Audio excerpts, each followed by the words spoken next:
All right, hello everybody. How are we doing tonight? We're back. Another stream, another TTRPG night. Today we are playing the Cosmere Stormlight Archive RPG. As you can see, I have brought some friends today. So we're gonna just start from top left and go around the outside here. So we got Anthony, aka Caputi, who will be playing Jezri tonight. Hello, Caputi. Jezri's here. What's up? Next, we got Brendan playing the singer Ketherin. Hello, Brendan. Hello. We got Tyler below me, aka Titanium TV, playing Holtid, the singer. Hello, Tyler. At your surface.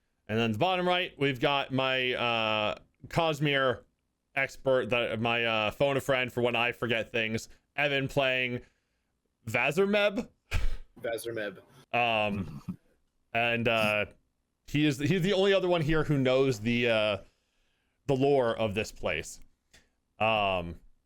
And then in the top left hand corner, you can see I have the lovely Knights Radiant symbols for the orders of the Knights Radiant. We'll get more to that in a minute, but yeah, this is going to be we're playing the adventure Speak the Words. For anybody who is knowledgeable of the Stormlight Archive, this has information and spoilers up to the end of Oathbringer.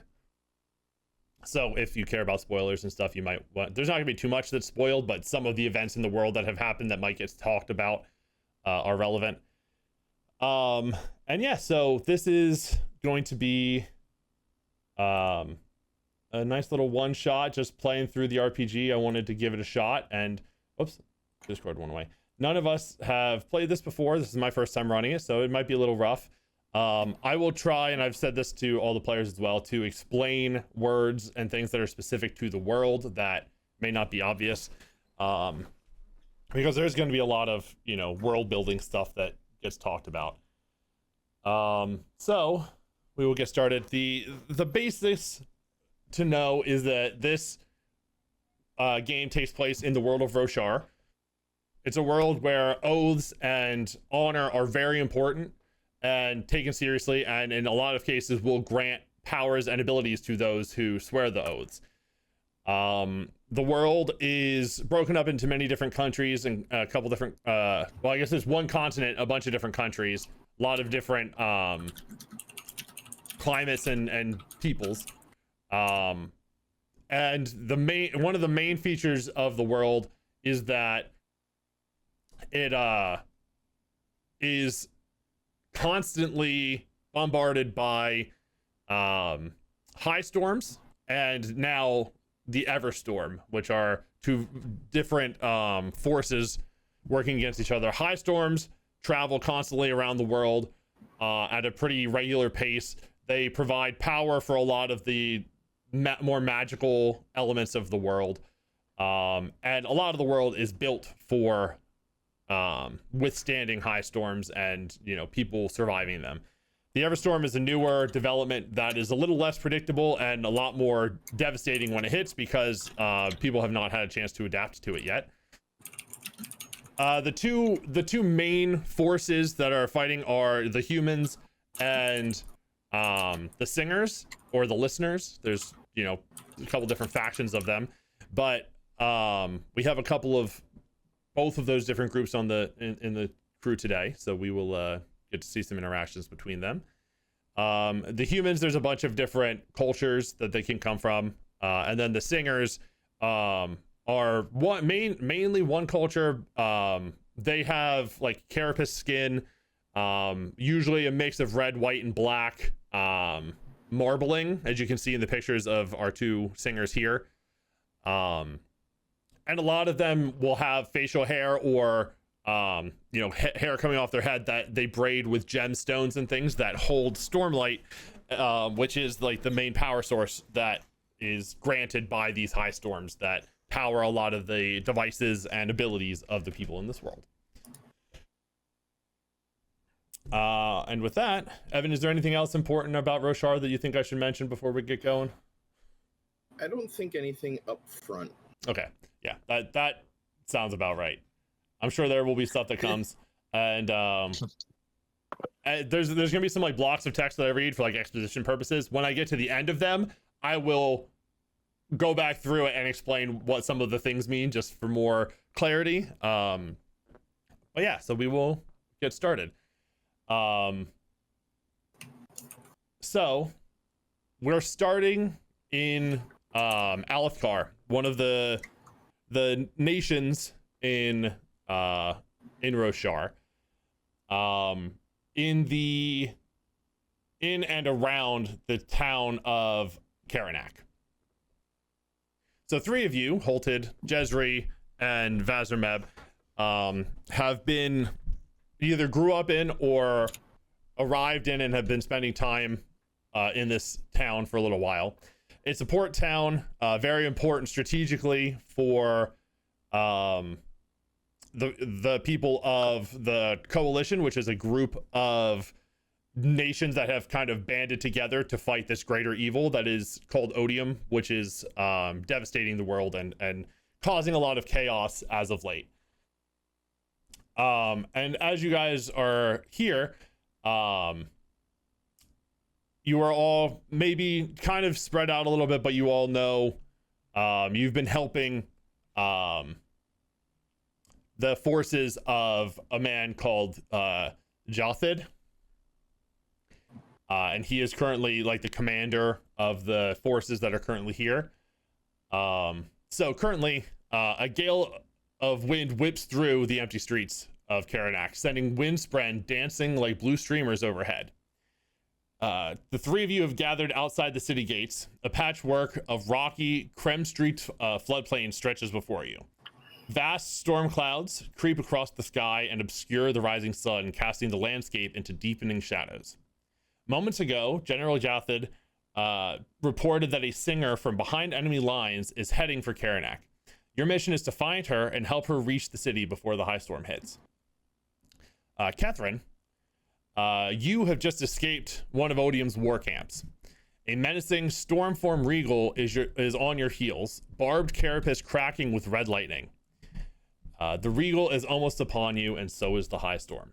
So, Ketherin is the lone singer who has just escaped from a sort of a prison or a temporary holding and is making her way towards the town. Just to go through and give some brief descriptions of what things mean that I was mentioning in here. Windspren. So spren are little creatures that show up often in the world. They live in the spiritual world, the cognitive realm. And when people or singers in the physical realm have strong emotions, different types of spren will show up.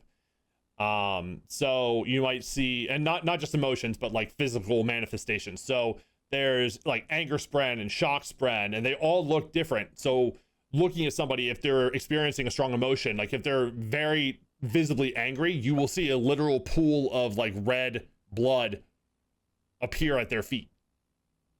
And like their anger kind of manifests. Windspren are the manifestation of the element and wind blowing through. So you see, along with, just the natural gusts of wind, there are little creatures that are just like blue ribbons that whip around in the sky. Krem, which was something I mentioned, is basically like a covering of clay. These high storms that pass by bring a lot of water, and most of the landscape in this world is rocky terrain. There's not really grass or any normal vegetation. Any vegetation that you see is going to have some sort of stony or rocky exterior that protects it from the storms. And Krem is basically a layer of, silt and clay that covers things after a storm, and eventually, if not tended to, builds up and, covers things and ruins buildings if they're not attended to pretty regularly. I did not think about having to explain Krem. No, right? Me neither. Until I read some of the stuff in the book, and I was like, oh yeah, this is things that there's sort of analogs to in our world, but it's much more of a problem here than in our world. Let's see. Anything else that stands out that I need to explain?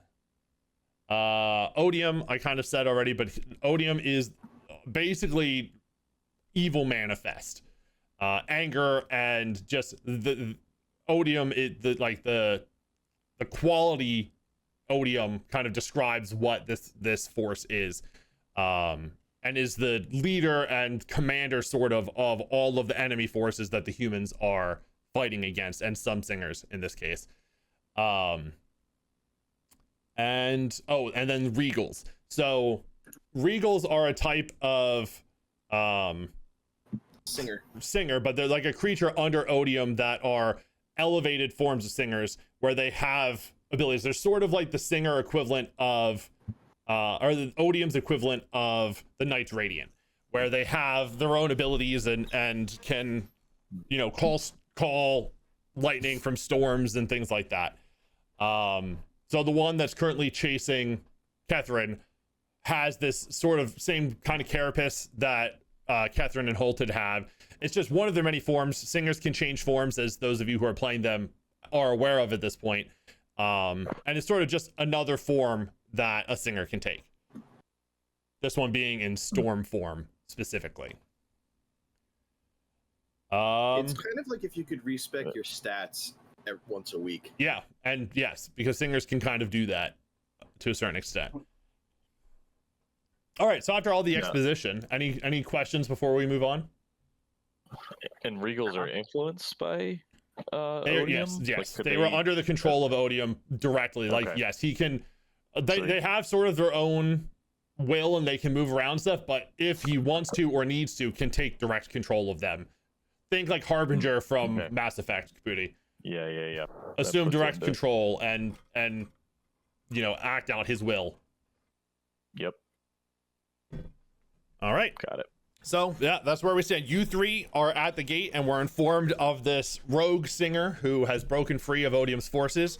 And Ketherin, you have just escaped the camp and are running towards Karanak with this this regal storm form on your tail. So I'll start with Ketherin. You're looking out on this like rocky expanse. You guys can see this is actually Karanak, the picture that we're currently looking at on Foundry. So you can see the ground, there's like pools of water around. It's very rocky. There's a lot of debris and things from previous fights that have occurred in this immediate area around the city. The city is pretty far from you right now, so it's going to be a bit of a I believe they refer to them as endeavors. It's sort of like a skill challenge. Oh, I just lost Discord again.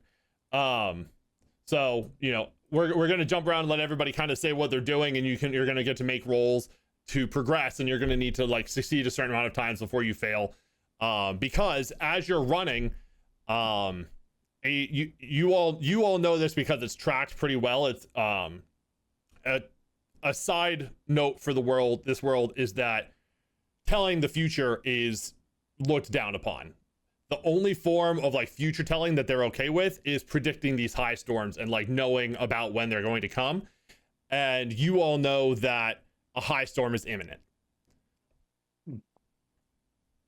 And there are buildings that are called storm shelters that, you know, pretty self-explanatory what they do. They are built to withstand high storms, so people hide in them during these storms. Okay.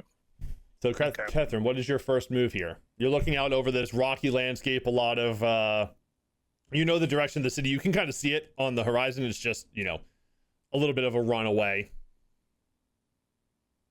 And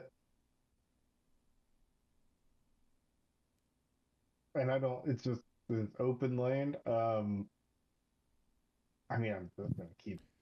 Am I gonna die? Do I know I'm gonna die if I go forward? No. So it's a pretty open land, but like I said, there is some debris and rubble, and there are things there. It's not just completely flat and you know, untouched land. So you could just make a run for it. If you just want to bolt and try to get as far as you can absolutely do that. Yeah. If that's going to be your first move, well, you have this regal chasing after you. Yeah, that's reasonable to just. If there's things to hide behind in the wilderness, then I'll go out there. Okay. So we'll start with just with a run. So in order to do that, you're going to need to make an athletics check. I will say too, because I think this is something you can do. Oh, I don't need to. Hold on. I don't need to share my screen anymore with you guys. Stop streaming that.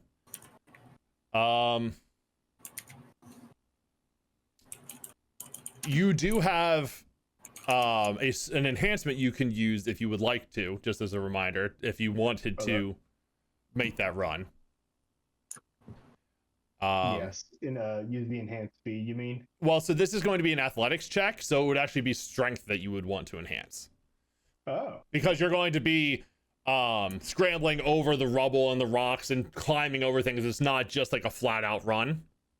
I see. Yeah.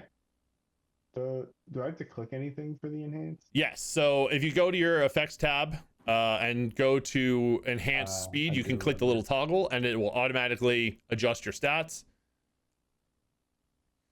You also have to spend, so it's an action and you have to spend Stormlight or Investiture in order to activate that. So if you look at your actions tab, you have the enhance ability.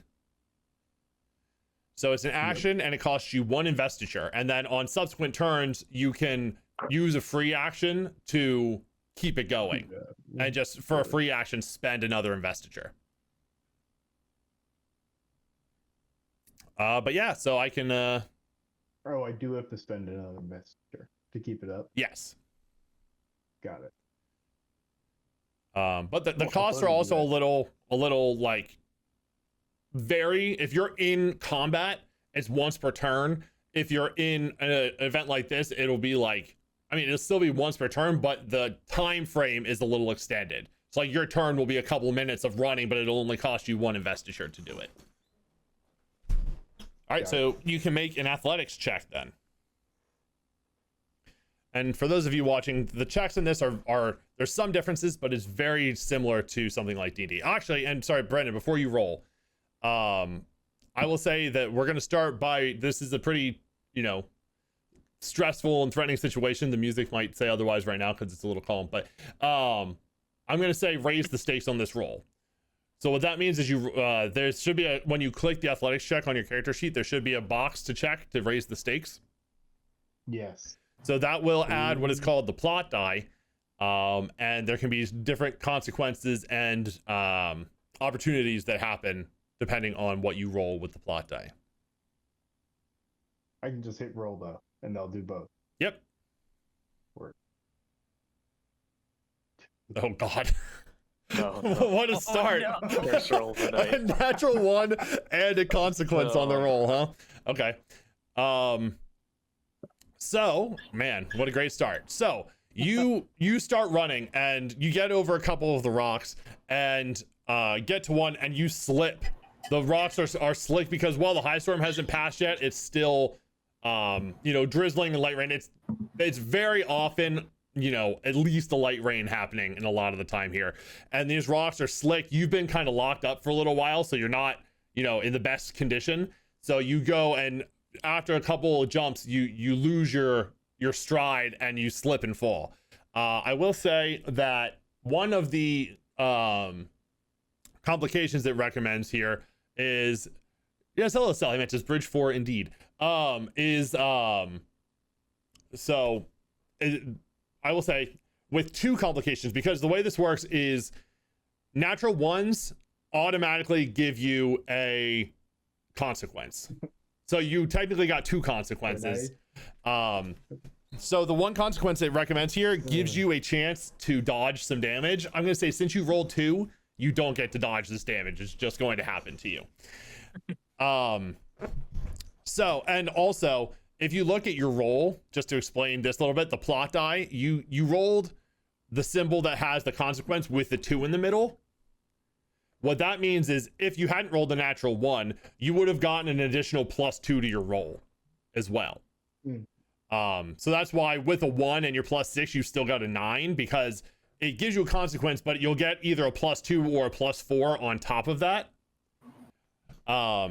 So that you get a consequence, but sometimes it'll still push you over to success with, a bit of a downside. But with this, you are running and you slip, and in the time that you slip, this storm form regal that's chasing after you, catches an up enough, and you see a bolt of like some electricity coursing through their hand, and they thrust their hand out in your direction, and a jolt of lightning streaks in your direction, and you are going to take some damage here. Can I roll this from their thing? Do I have this set up on their sheet to roll? It's not too right. Bolt of lightning, is that right? I don't need to roll the hit technically. It already hits, but it's gonna roll the damage too. They don't get the bonus added on though. It's just the 2d8. So you take 8 points of, or sorry, I can do math. 9 points of energy damage, as this bolt of lightning strikes out at you from this singer flying along. And that is, so after that we will go back to the other three of you. So the three of you are standing outside the gates with the knowledge that this escaped singer is heading in your direction. What would you all like to do? And I'm assuming I could see the lightning blast. Let's see. Would you like to make a perception check? Where is that? Yes. There it is. It's okay. Yeah. Uh, we know. Oh, go ahead, Evan. Sorry. Oh, you're fine. Is it just an awareness check? No, I think perception is one of the specific It's- abilities. There it is. Yeah. I'm just in the wrong tab. We'll go to the right tab. Yeah, it's awareness. Okay. That could have been Nice. bad, but that rolled over nicely for you. Yeah. So yeah, I'd say the three of you are probably out discussing like, all right, how are we going to do this? And then you hear this crack of thunder and see the shock of lightning come from the sky. And Vazrmeb, you're able to pinpoint where it came from, and you see this red and black carapace with the barbs in the distance, still a ways away. But yes, you see this bolt of lightning strike down. I wouldn't say you necessarily see Ketherin right now because she had fallen. But I saw a bolt of red lightning. So yes, I know what's up. yes, exactly. I will also make a point that is one success and one failure so far for this this little skill challenge that you guys are in. 1-1. Okay. And presumably we know it's an evil force. Yes, Kind of yes. over there. You all have That's had basically what we know run-ins right with the With, Regals and and yeah. Okay. It's not AMC. Yes. This takes place after a fairly large battle between the two major forces. Yeah. Okay. So we are aware enough. Oh, and sorry, pause for a second before we get further into this. We should go around and let everybody kind of explain. I know I have the pictures here, but just do a kind of a brief description of who everybody's characters are. I kind of forgot that part of the introduction. fair. So let's start with Jezri. Rudy, if you would like to. Yes, sir. Yeah. So Jezri, I'll be honest, I read about my character earlier today. So I know that he's the type of person that jumps right into action. Basically, if somebody's not safe, he's. I wait. Is it he? He? Yes. She? Yes. I don't know. Ketherin is the only female character in this party. Okay. He'll jump into action right away. I know as part of his backstory, his brother who went into the guard when my family moved to Karanak, Mhm. joined the guard to help protect the soulcaster of the town, and in a failed or in an assassination attempt, he was killed when he was trying to protect the soulcaster. And Jezri at the time was too young to be a part of the guard and to join and help be a part of that. So he has definitely gone through some trauma of losing his brother and striving to protect anybody in need. Yes, and carries a spear and shield of his brother.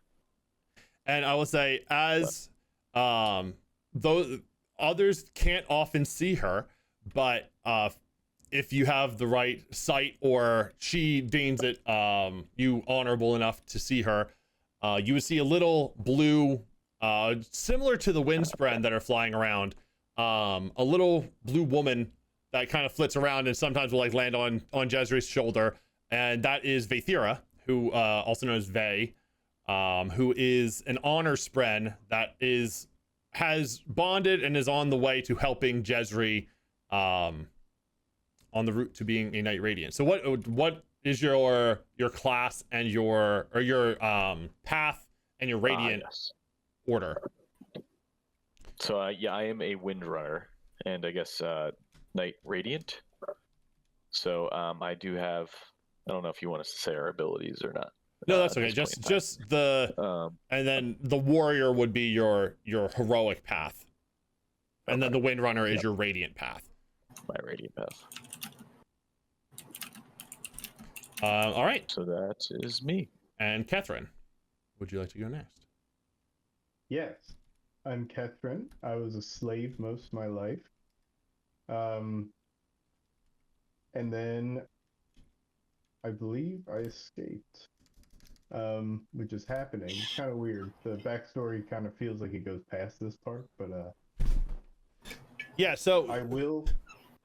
So to clarify for you a little bit, and for those who don't know, the singers up until very recently were enslaved and in sort of a state where they weren't able to do things besides, taking orders and doing what they were told. But they were recently given back their autonomy to swiftly have it taken away again by Odium taking control of them and ordering them to do things. Ketherin, you have recently escaped Odium's clutches and are now free to do your own That's what that. do your own thing. Oh, understood. So, I kind of made it my goal to free other singers, who are corrupted, I guess. Corrupted, taken over. Enslaved Enslaved. Okay. in a lot of cases, at least. And then, so I'm a singer. And then my heroic path is leader. And I don't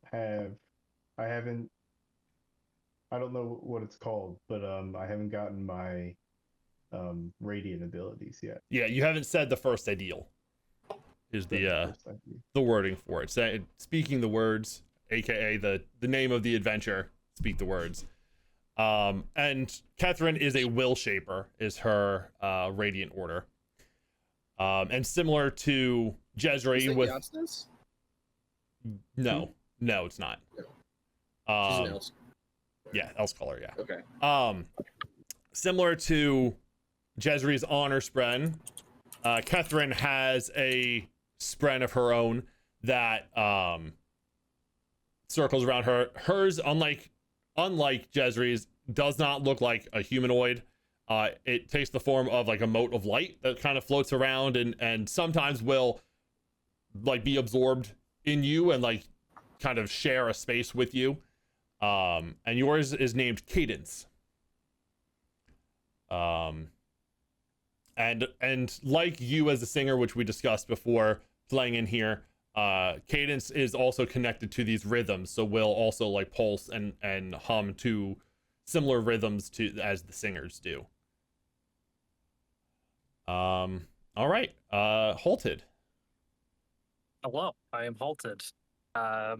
Previously enslaved in the Azamir, or the capital city of the Azure Empire. Very similar. I'm just trying to garner and gain as many singers to the cause as possible. Obviously, being a singer myself, my hero path is agent. Being a master of duplicity and sabotage, just trying to pull the threads of everything and try to figure out how things work, and how just everybody ticks and get everybody over to the cause. I have previously infiltrated Odium's forces multiple times to gather intelligence and have done so successfully, but I'm here now with these folks learning about a prison break with potential singers involved. So I'm here to help and get them on my side as much as I can. All right, great. Yeah, that was a little easier when you don't have all of the spread and the radiant nonsense going on with it to explain. Yes. And then Vazrmeb. I am Vazrmeb. I'm a Thalen scholar. I'm an edge dancer, so I have a cultivation spren. And I had my life saved by several men from one of the Alethi armies and am looking to repay that debt. So I'm here helping out however I can.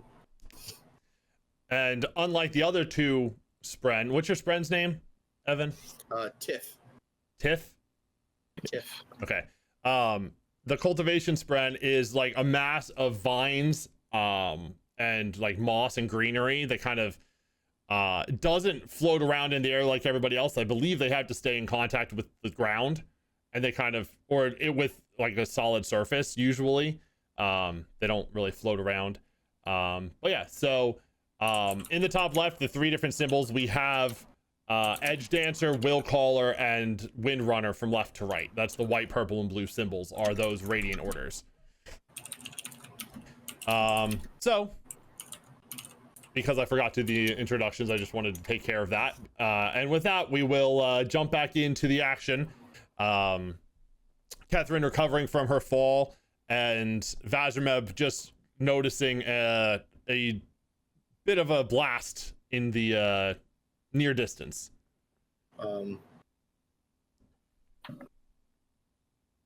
So I'll be like, red lightning spotted, this direction. I'll give a general thing, and I'm going to use one of my investitures to skate. Okay. Cool. So I'll use my radiant ability to remove friction from my feet and move forwards and skate across the ground.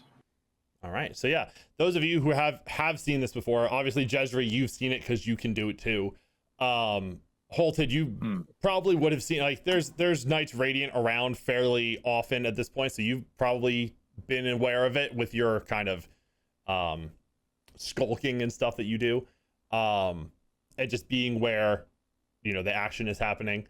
But for those of you who don't know, you would watch as the action begins, Vazrmeb and maybe Jezri breathe in, and from a pouch on their sides, which you would know holds their money, a few lines of this bluish lightning tinged energy flows in as they breathe in this stormlight.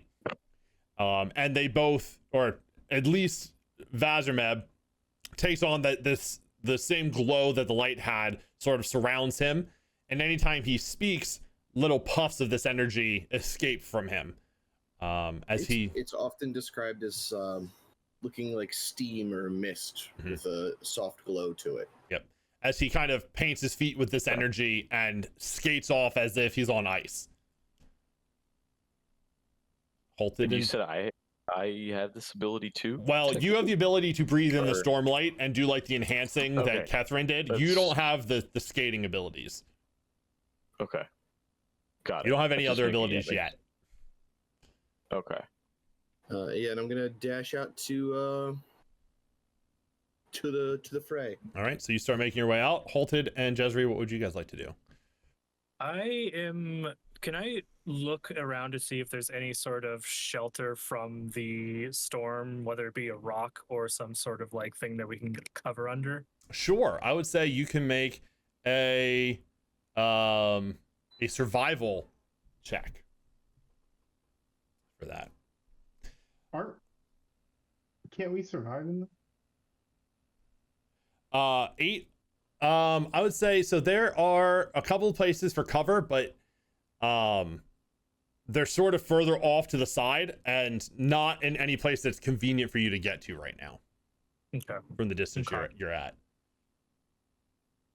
And Jezri, we don't have our first ideal, right? not yet. that's You're not working that on yet. that right now. Gotcha. Okay. So you have the Um, enhanced. I- You have breathe, stormlight, enhance, and regenerate are the three things that you can currently do with your Got stormlight it. With the or with your Stormlight. investiture. Okay. I'm gonna just jump right in. I see that something's happening. I see sorry, Evan, what's your name? Vazrmeb? I don't want to say that wrong. You call me. It's Vazrmeb, but you can Vazrmeb, just say okay. whatever you need to. I'll get used to that. Vazrmeb. Oh. Vazrmeb. Vazrmeb.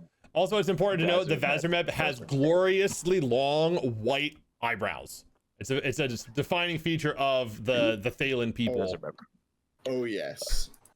Let me Yeah, see I'm if just I can- gonna. It's like a glorious Chill. mustache, but on each of his eyes. Nice. Love that. I just had to point that out. So you're just gonna rush forward then? I'm gonna jump right in the fray. Yeah, I'm just gonna run forward, seeing that Vazrmeb is going in. I'm ready to jump right in too. Okay, then I will say similar to what Ketherin did. You can make an athletics check. You also have the ability to enhance your strength if you would like to. Yeah, why not? I'll enhance to get over there. Okay, so you can click that ability, that's effect, and pay the Stormlight or the investiture cost. Stormlight and investiture are pretty interchangeable. Investiture is the power you gain from breathing in Stormlight. So if I say one or the other, they kind of mean the same thing. Okay. How do you like put the enhanced feature on? On your character sheet, the lightning bolt tab, you have the inactive effects there. Oh, that's right. You can Okay. click the enhanced strength effect. Got it. Cool. All right. Oh wait, no, it's not. Enhanced strength. Got it. There you go. So now when you roll, it'll automatically add Sweet. your All right. Cool. The And you extra said a bonus. athletics check. strength, athletics. Sweet. Let's do it. Man, you guys are just on fire with your rolls Nope. today. No bueno. So you start running as well, but you watch as Vazrmeb just skates forward at high speed, and Holtid is kind of staying back, surveying a little bit, trying to find some land or like a path and some places to hide in, and you start to run forward as well. But the storm is kind of coming your way, and the wind has started blowing and gusting in a very strong fashion, and it's just giving you a lot of resistance, and it's very hard for you to it's tiring you out a little more quickly, even with your currently enhanced strength as you're glowing with this stormlight power. But I will say, Ketherin, you are able to sort of, after that you take that blast of lightning, recover and get back to your feet and start making your way. You see now this figure coming at you, like gliding along the ground. This a very obviously human man, skating in your direction. If he's human, do I assume that that's a good thing? He's not shooting lightning at you. And your goal right now was to get to Karanak to, ally with the humans or get their help in some capacity. Then yeah, I'll totally start running that way. Okay. Instead, if it's not the same direction. Sure. So, and Holtid, would you have followed the others after you couldn't really find cover, or are you still staying kind of at a distance right now? I will follow with them. Okay. So you're probably able to trail behind Jezri a little bit, because even with like the failed check, you are still enhanced strength, so he gets a little bit of a boost, but you're not falling too far behind. And the wind is blowing, and it's kind of blowing. It's at your back now, Ketherin and Vazrmeb, as you catch up, but it's also the enemy that's throwing lightning at you is also getting kind of a little bit of an advantage from this wind. So I will say, what are the two of you doing Ketherin and Vazrmeb. And you meet up. Ketherin, you're able to get up and run and meet, dodge some more lightning blasts. You don't have any more major incidents, and you're able to meet up in sort of the middle of this plain on your way to the town. And Vazrmeb sort of glides up next to you. I assume that was what you were going for, Vazrmeb. I think you're muted, Evan. Sorry. Yes. Yeah, so you two can... what would you two like to do after you kind of make contact? Or you can... stop. You know. I don't know what this lady sounds like, but I don't have a good voice for it, so it's just going to be my voice. I'm sorry. She sounds like however you make her sound. Great. Very deep. Sounds like Brandon. Yeah. She's a baritone singer. So I'll stop you and just say, hey, we gotta go the other way.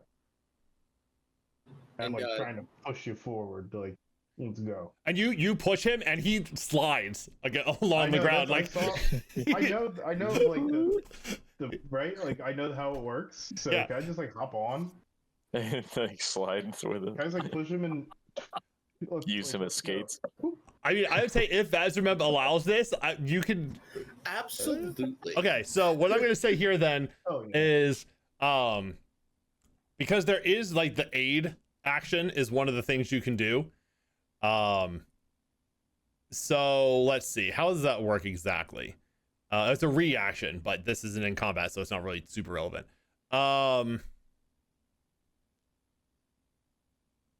So one of you, I'm gonna say this is actually going to be what is it, adhesion? No, what is your abrasion?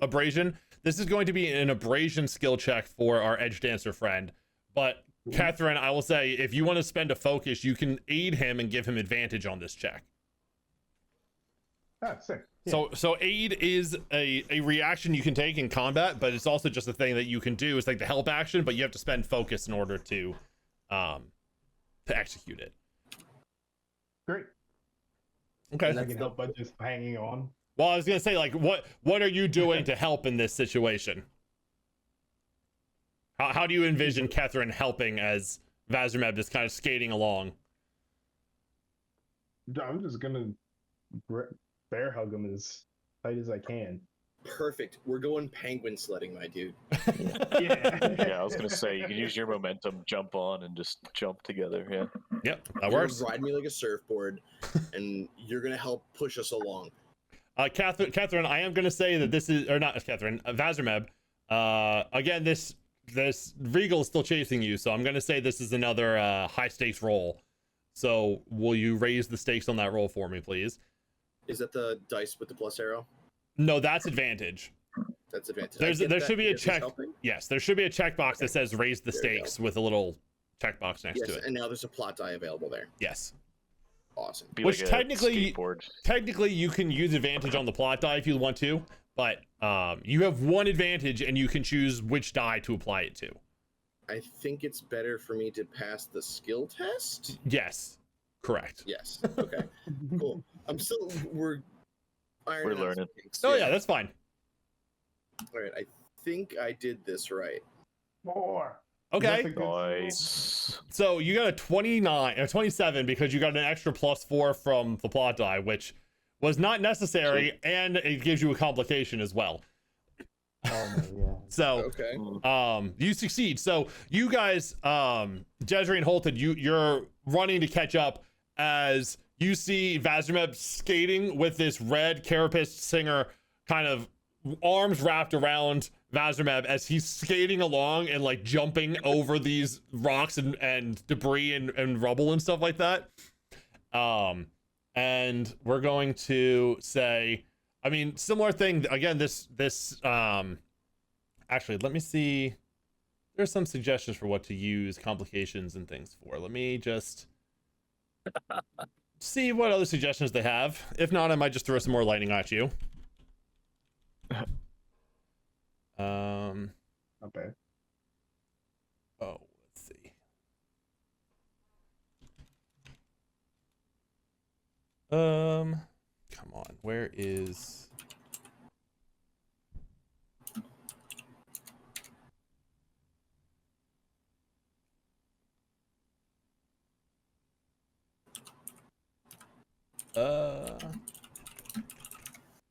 No, I think for now we're just gonna go with the lightning being thrown at you, because that's pretty fun. In this case, though, because you succeeded on the check, and only got one complication, you actually will get a chance to evade this. Although I will say that the bolt is going to come right when like the four of you kind of meet up as you're running back. So we're going to see who this is targeting. So I'm going to roll a d4. We're going to go top left around. So Jezri's 1, Ketherin's 2, Holtid's 3, Vazrmeb is 4. Okay. All right, Ketherin, coming right back at you. Sweet. Can't get away. Oh. I will say the bolt's coming at you, but I think Vazrmeb has to make the check since you're kind of at his mercy right now. So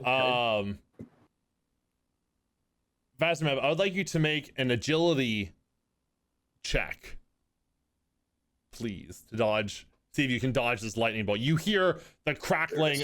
I would say, Ketherin, you probably hear the crackling again, similar to what just happened to you, and you kind of yell out a warning, like, get out of the way, or duck for cover, or something like that, probably. No other clicks or things here?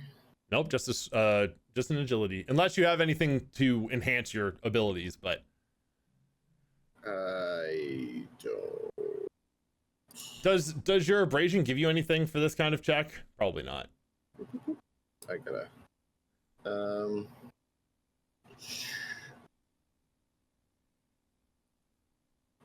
While infused, you change which parts of your body are frictionless. You can skate and slide until the surge ends.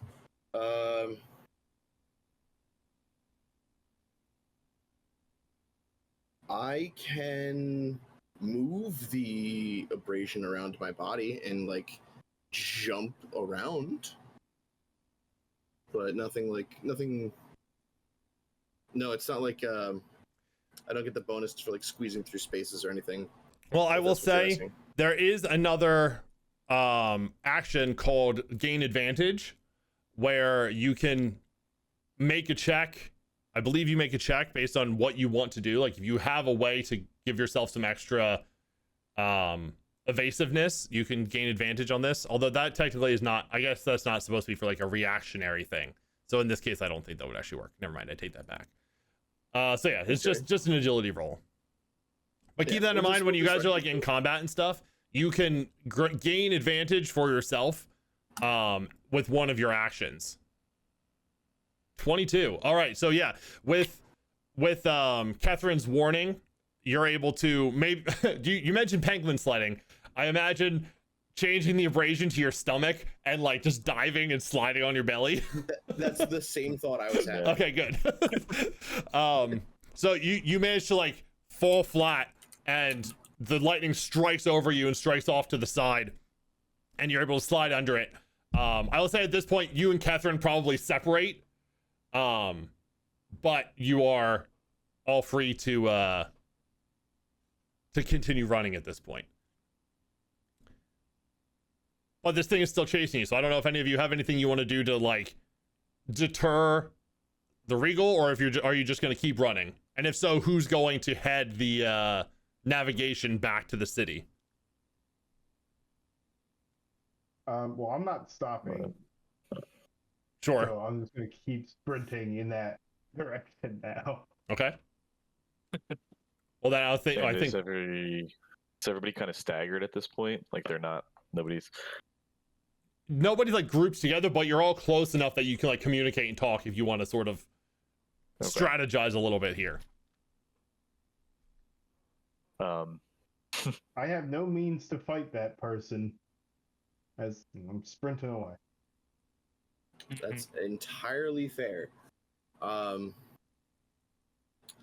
Maybe we kind of like zigzag serpentine, so they Sure. the lightning can't hit one specific spot and get all of us. It's like we're just Yeah, who wants to lead the navigating? What I will say that is, if you're trying to like one not navigator. not just book it, and you're trying to like pick the best path to get you there the fastest instead of like doing the athletic stuff, it would be a survival check similar to what Holtid made to like look for specific hiding places and stuff. It'll be the same thing to like navigate here. So if one of you wants to do a survival, this would be another case where somebody could spend focus to aid as well. If you wanted to have two people help, there's one person helping you. I think technically, if everybody else, well, no, because it's only one advantage per die, so you're only rolling one die here.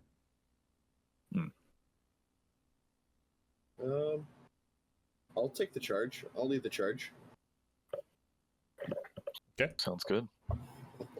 Is anybody going to help, or is it? A little path. Or is it just? Say I can. Yeah, throw me in there as well. Nice. All right, so if Holtid would like to spend some focus, I'd say Holtid, you got a good lay of the land when you were looking for hiding spots, so I think you can use some of that, surveying to relay to Vazrmeb, who is now sliding around, the best way to go and like clear paths for you. Yeah, where do I go to do the focus again? It's just on your if you open your character sheet, it's on the left side under your health. In the you just top said that. tab. Okay, gotcha. Yeah, you can click the left number and just decrement it yourself. Gotcha. All right. Okay, so I will say this will be with advantage for you then, Vazrmeb. Nice. Okay. Thank God. A 20. No, that. Okay. And I need to remember something here. Damn, is it not here? Tiff. I will say that you're sliding along, getting some calls from Holtid, and Tiff is also like scouting ahead even faster than you are able to, Vazrmeb, and sort of guide you along. So you guys will see Vazrmeb actually like his eyes kind of following something. I mean, some of you might be able to guess what he's looking at if you know about cultivation sprint at all, but he seems to be navigating very well with very quick reaction times for just a person running along here. But with that, you all make it to the gates of the city here, and I would say the last thing is you're close, and the storm is approaching. Like, you see the storm wall, which is the very visible front of a high storm coming your way. Very high, like high hurricane force winds that blow debris around, and very heavy rainfall visibly coming in your direction. So it is now time where you have to get from the gates of the town, and there is a storm shelter in town that that you were supposed to be heading towards. So how are you going to get to the storm shelter? Because this Regal is still chasing you. Yeah, I guess. Looking, honestly. Yeah, those of us familiar hunt us in the city. know the quickest path. Touch of bobbing and weaving through the streets. Okay. Ketherin, what was it you said? Is she just like allowed to kill us in the streets? So right now, most of the people in the city, when you weren't here because your character was running away, but the streets are empty right now. Everybody is currently inside, battening down the hatches from the high storm. The storm. And the storm form Regals can fly, so she's in the air, kind of like following you guys over the walls of the city. The front gates were left like slightly open where you all could slip through to get back into like the streets, but you're still making your way through. Okay, so let's see. I don't know if like group checks are a thing in this, but let's do a group check. If you're all just kind of bobbing and weaving your way through the streets and the alleys, make agility rolls. I will say, Ketherin, yours is going to, well, you can just follow along. I was going to say yours is a disadvantage because you don't know the city, but if you just follow them, you should be fine. So just agility rolls from everybody. Oh, jeez. Where's mine? Not there. Did mine roll? Well, maybe not. I see Vazrmeb, Holtid, and Ketherin. There we go. Oh no. That's fine. You got a majority successes, so that's what you're looking for here. Bringing us down. So, as you're running along, you're very skillfully navigating through. And I will say again, Tiff and probably, well, I would say, yeah, Tiff is probably continuing to kind of guide Vazrmeb so you can have a little bit of a path to follow, and you're all able to make it to the storm shelter before the high storm hits. And you see kind of as the rain is starting to get heavier right towards the front of the storm wall, the Regal is starting to get drenched in this rain, and the lightning that's kind of sparking between her fingers sort of starts to like infuse her own body and like spark out to the water and the rain that is coating her as she gets soaked by this rainstorm. And that kind of causes her hesitation, and she eventually turns around and heads back in the direction of the camp, sort of, I guess, through the storm wall, but yeah, because they don't ever really fly above it. no. But with that, you are able to make it back to the storm shelter. Yes. And I don't So know. part of the reason why everybody hides in bomb shelters, essentially, for these storms, is they're described as having winds strong enough to throw boulders and to turn the rain into knives. Yes. So like it'll often just like cut you up. Whole trees have been known to just be uprooted and thrown, and this is like a weekly occurrence. Jeez, I was gonna ask.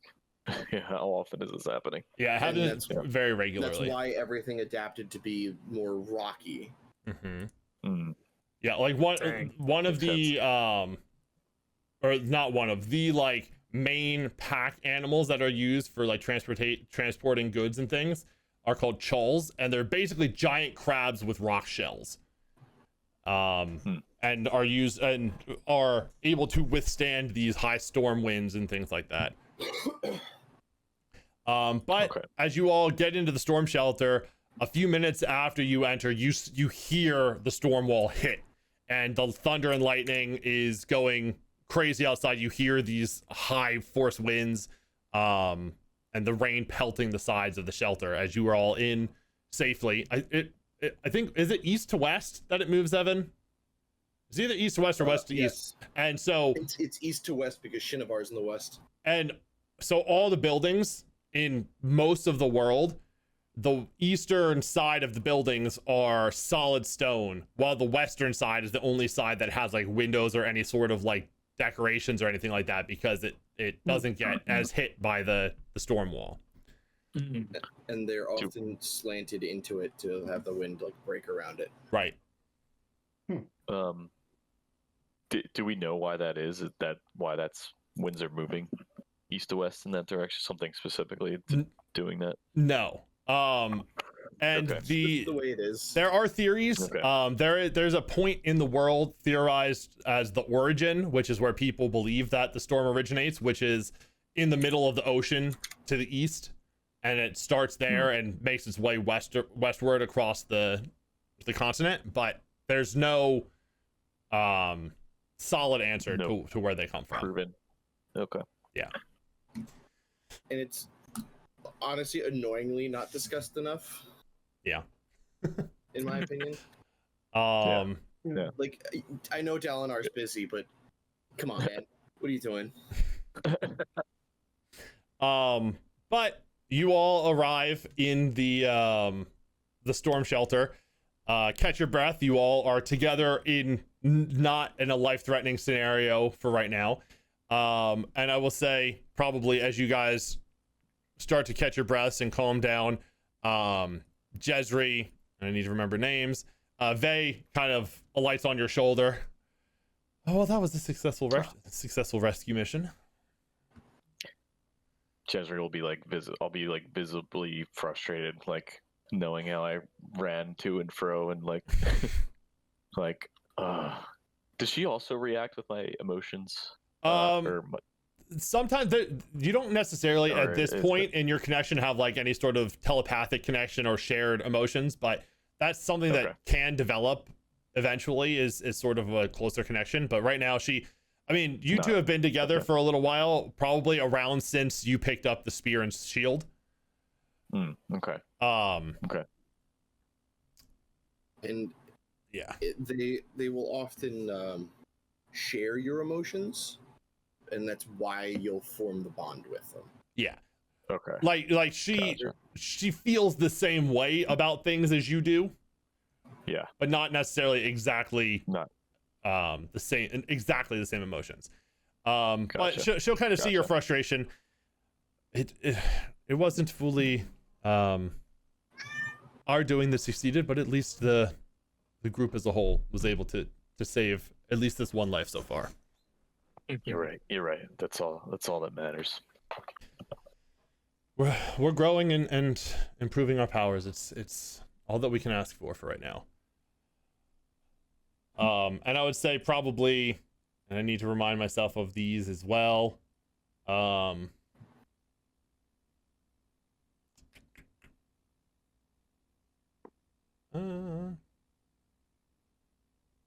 Yeah, as you arrive, Ketherin, into this storm shelter surrounded by, well, there's actually another singer here, which I don't know necessarily for if you imagine that being comforting or not, but there are a lot of humans in here too. It's not just the four of you. There are other people in here too, and they're sort of looking at you. And as you're kind of sitting here collecting your breath, Cadence you feel is like thrumming to the rhythm of tension, and is very like not sure what to feel about what's happening right now. So do this. You say you just hum the rhythm? Yeah, a lot of times when singers are talking to each other, there will be like an underlying cadence and tone to it that kind of relays. Humans aren't as acute to hearing it, so they just hear the words, but other singers, like if you were to talk to Holtid, would be able to interpret the underlying emotions to what you were saying. Okay, so that's what the list is. Yes. Could Holtid approach Ketherin with a like victory rhythm to try to calm the nerves a little bit and just say, we made it, brother. We made it through this. We're doing good. You're fine. Sister, sorry. I'm a girl. Can you tell by his voice? Yeah, definitely. Or by her voice? Yeah. But yes, can I do that to go up to her and be like, sister, I'm glad you're with us. We made it through. We're all safe now. I'm gonna give him a little hope back, because that's what I was feeling once I got here, and just say thank you very much. Sorry about just kind of literally tackling one of you. But thank you for all your help. I wanted to respond with a Goncho, Billy, but that's not who I am. It's not, and none of them would appreciate it anyway. I know. I think after you Ketherin, after you make the comment, and after Holtid comes over and sort of like gives you a little camaraderie, and you mention the tackling, I think Cadence would probably start thrumming to amusement a little bit at the mention of you tackling Vazrmeb during this rescue mission. Was you not there for that? No, he would, but just recalling it would kind of bring that back to you. I'll introduce myself to everyone just like as we're doing that, and just say, I think my mission is similar to yours, specifically looking at Holtid. I'm glad you're with us. My name is Holtid. I'll introduce myself and say I'm Jezri. I live here with my family, looking to protect those in need. Glad we were able to pull you in here while we still could. Thank you. I was very in need. Name's Vazrmeb. Storming, glad we can get you out of that situation. It's Nice. yeah. Give a little cheeky smile. It's their like generic fantasy swear word is storming. Yeah. It's like they'll say storm off or storm Oh. this. Yeah. Generic. Or they use creme as well as sort of like a lighter version of it. Creme de la creme. Oh, okay. Creme is just like an annoyance to everybody, so people kind of commiserate with it. That makes sense. And by the way, Evan, Yes, sir. Venli is the will shaper. Venli, yes. So and Ketherin, your spread, by the way, humming to those rhythms doesn't actually like speak to you, I don't think. He just kind of vibrates it and hums to the tones And with you can infer meanings from it. Can you Yes. get down, Bubba? Oh. Yeah. Doesn't actually speak using words. I was gonna say English, but none of you speak English. Just like a Star Wars situation going on with R2 and Yes. Honestly, yeah, exactly. Mm. Yeah. I do look good today. Thank you.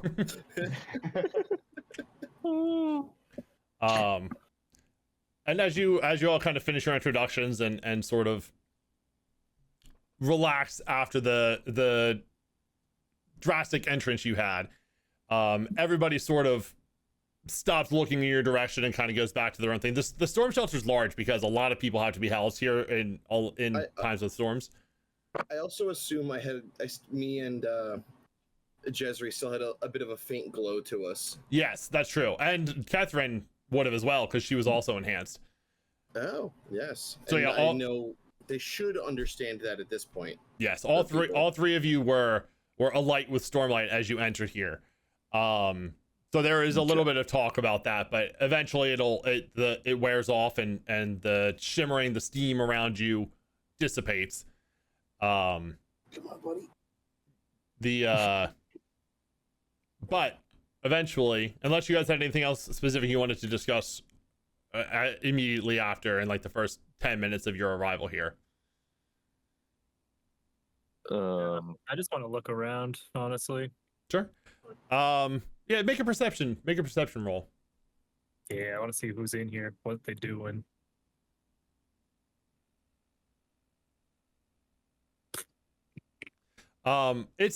It's pretty tight in here because there are, well, sorry, it's not tight. It's a pretty low lit place. There's not a lot of illumination, so it's kind of hard to get a good beat on everything. Like you hear some of the people talking and some of the amazement at the Stormlight and everything. That is the main source of conversation right now is your three companions. And there aren't any other singers in here besides you and Ketherin, though. Just So the two of you. we can tell our abilities are pretty unnatural. They're not common. They're Well, and you know, at this point in sort of the history of the world, more and more Knights Radiant have been joining the orders. okay. Like Evan mentioned earlier, this in the timeline of the world takes place right after a massive battle in one of the major cities, and there was a lot of instances of, you know, the regals and the storm forms and those kinds of singers attacking, and a lot of radiants on the human side standing in defense. So people are at least aware of the existence of them. A lot of people in a town like this, even like a popular port town, if it's not like militarily strong, may not have ever seen one before in person, or known that they saw one, at least like using their powers. Because in the world, Stormlight is used literally like they infuse it into their money, and they put it in lanterns and they use it for a source of light. It's not until, you know, the recent past where people have been able to actually utilize that power to enhance themselves. So it's an amazing thing for people to see. Do we know if this is like the only storm shelter in the town, or if there's multiple? No, there'd be a couple around, and some like buildings or shops are probably built as well to withstand the storms better and like protect people. But there's a couple storm shelters like dotted around the city. I keep switching between city and town, but it's, you know, it doesn't really matter that much. I think what I'll do is kind of work my way around, just kind of helping people, making sure they're good, if they're like hurt or anything, trying to get them Sure. and then maybe just talk to them like in small talk conversation. All right. Was this like a, you know, crazier storm than usual, or is it just normal? Yeah, and it's pretty normal. They will mention like it wasn't anything like the Everstorms are. It's you know, the at this time, and I mean, you've lived here all your life. You're from this city, so you know some of these people's faces. You've probably, you know, the baker down the street and stuff like that. It's a run of the mill high storm. None of the people in here were really ever in any danger. They all knew to come here with plenty of warning and stuff like that. The only danger was the Regal that came to follow you guys, but at that point everybody was safe in the shelter. Okay. Cool. Is anybody else doing anything specific, or are you just kind of, I know Holtid's kind of just getting the lay of the land. Jezri was walking around interacting with some people. Can I recover? Yes, I was going to say there will be a point in a minute where you guys can do a short rest to recover. Yes. There we go. So you can start working on, we'll say that Ketherin has started working on like patching herself up. And then yeah, at this point, I think Vazrmeb would just be trying to get to know fucking Ketherin at this point a little bit. okay, Evan knows the backstory, but Vazrmeb and then he'd be chatting him up a little bit. sure. Okay, so as you all are kind of attending to your business and talking, eventually a very put together looking gentleman walks in, and you all know him as Commander Jothid. He's an Alethi man, light-eyed. So that's another thing that I didn't explain. Light-eyed and dark-eyed people are two different like castes in this world. The light eyes, so you know, blue eyes or like light green eyes, are a higher social status. So usually like the lords are going to be light-eyed people almost exclusively. It's how they denoted nobility amongst the different countries. Yeah. Not every country follows that caste system, but generally, yeah, yes. Especially, I mean, Alethkar, which is where you guys are, especially Alethkar. yeah, is one of those places. But he's got dark slick back hair. He's wearing sort of like an orangish jacket, a military coat, and comes in and kind of surveys, looks and sees the three that he sent out, and then, you know, probably catches your gaze, Ketherin, and sort of gives you a little just a look. And he's followed behind by a contingent of guards that are you know, very military posture, following behind him, very orderly. And he just says in sort of his kind of rumbling tone, "You've done well," and nods at the three of you in acknowledgement. And then he meets your gaze again, Ketherin. "I arranged for your rescue. If you possess important information pertaining to the enemy, I request you share it now."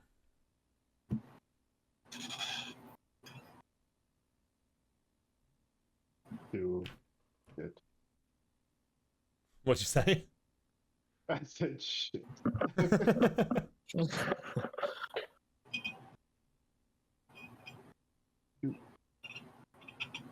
Oh no, this is something different. Never mind.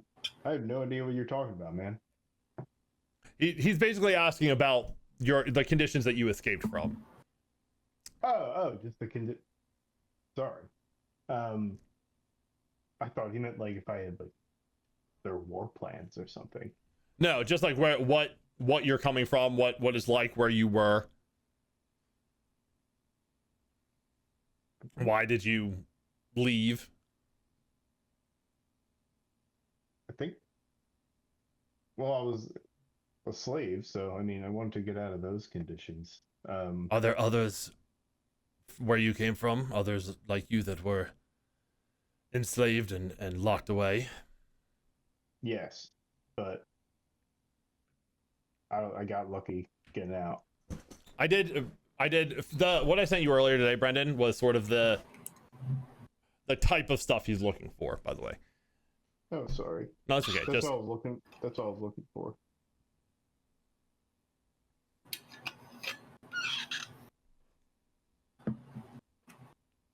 Playing pre-generated characters can be rough sometimes to remember what everybody knows. It's all good. So yeah, my family and friends are still back there.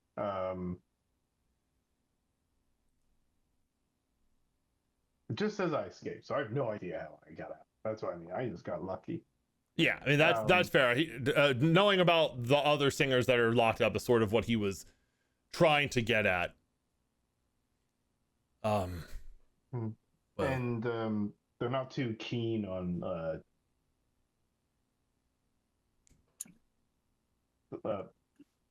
confrontation, the others.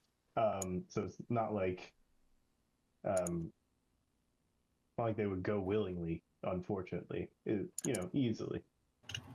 you seem a little more able to handle your own defense. Explains why you were able to escape while they weren't. Unfortunately, I don't know the likeliness of being able to say that we do have some of our own hardships going on right now. There's some things that are brewing from those same folks that you escaped from yourself. Jezri, I'm sure.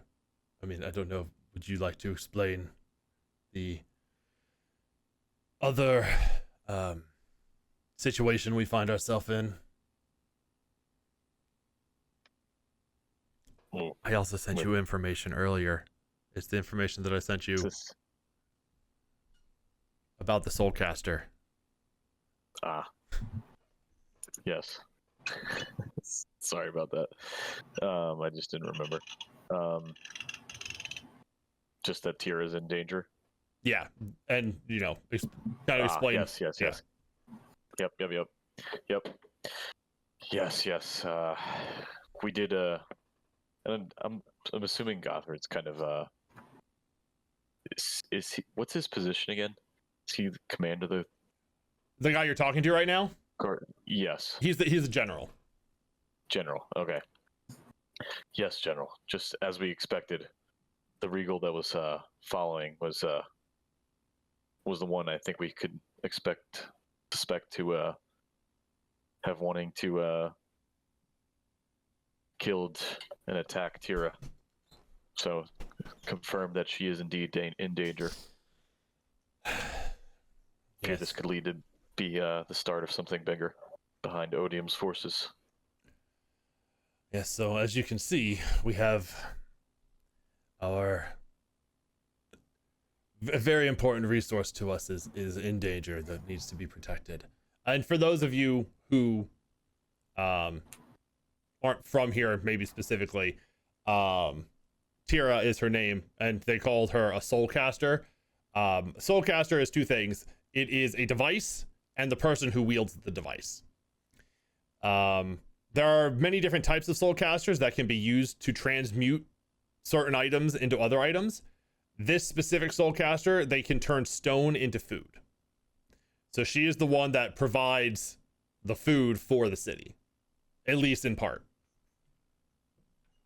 It's not a very appetizing food. It's a very bland grain, but when you're, in a war that's, oftentimes under sieges, it's nice to have a renewable source of food to an extent. Yeah, it eliminates the need for supply chains. Yeah, that's crazy. Wild.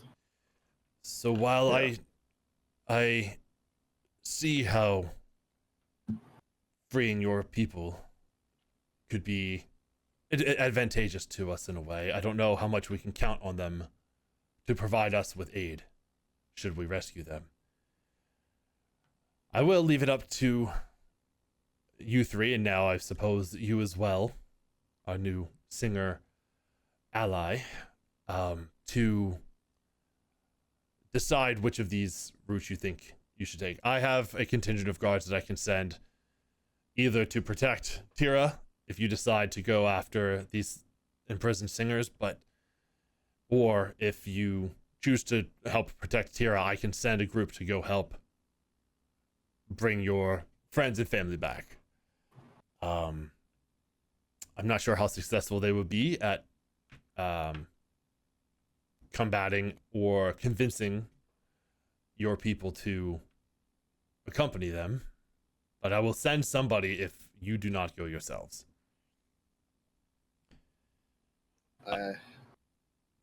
I'd say, and he kind of looks, well, he kind of like peeks his ear up for a second towards the entrance to the storm shelter.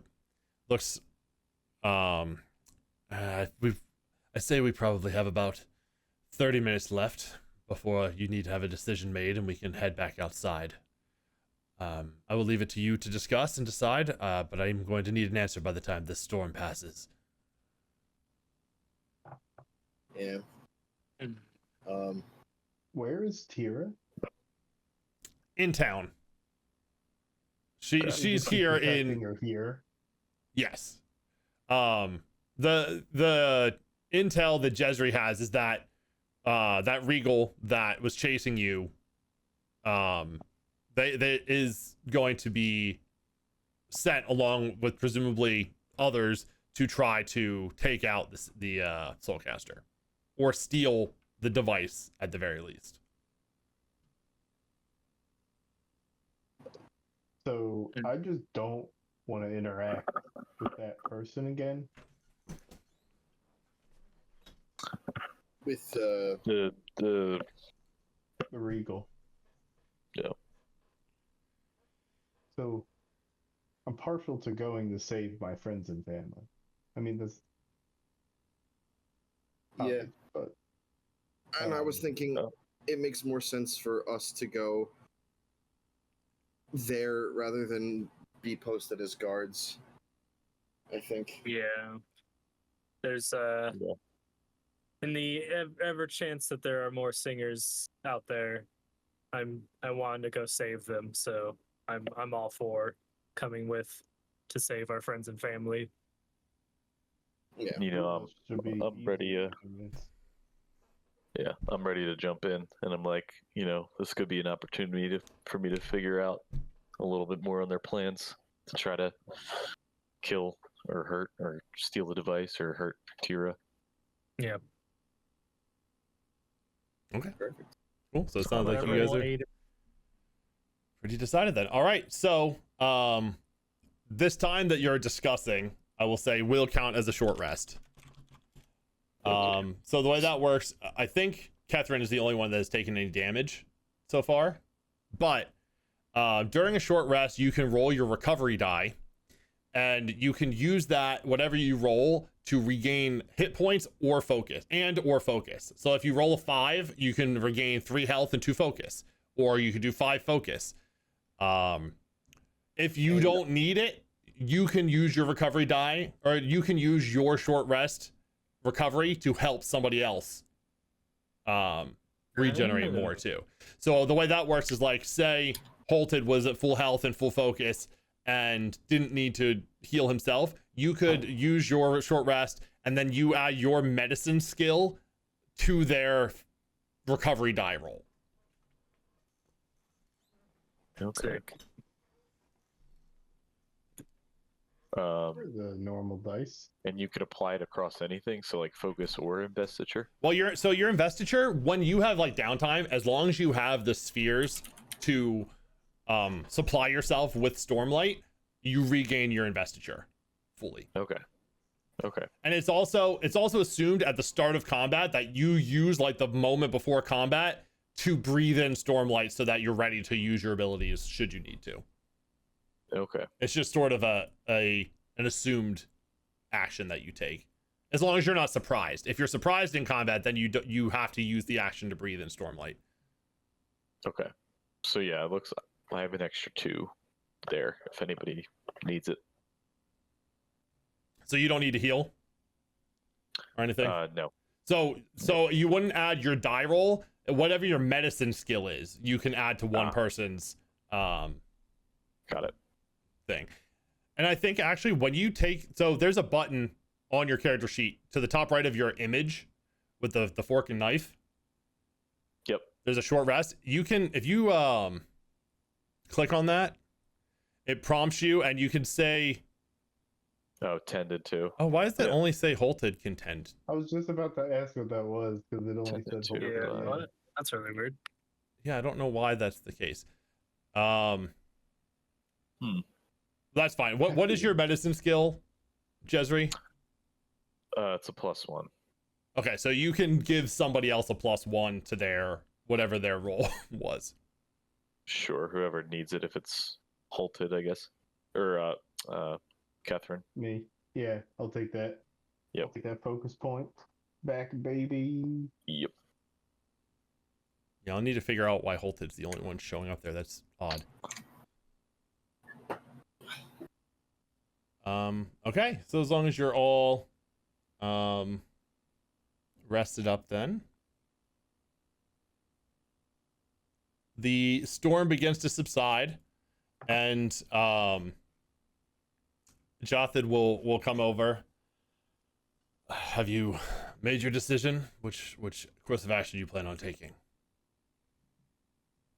We're going back to save my kin. We'll be heading there, sir. You see that he seems a little upset about that decision, but he doesn't he gave you the choice and you made yours, so he will accept it. Yes, well I will send a contingent of troops to the temple then to watch over Tira. You all have your mission then. Have at it and good luck. Be on our way. Let's go. Let's roll. All right. So the four of you head out. The high storm has subsided. There's still rain, light showers that trail after the high storm here. And you all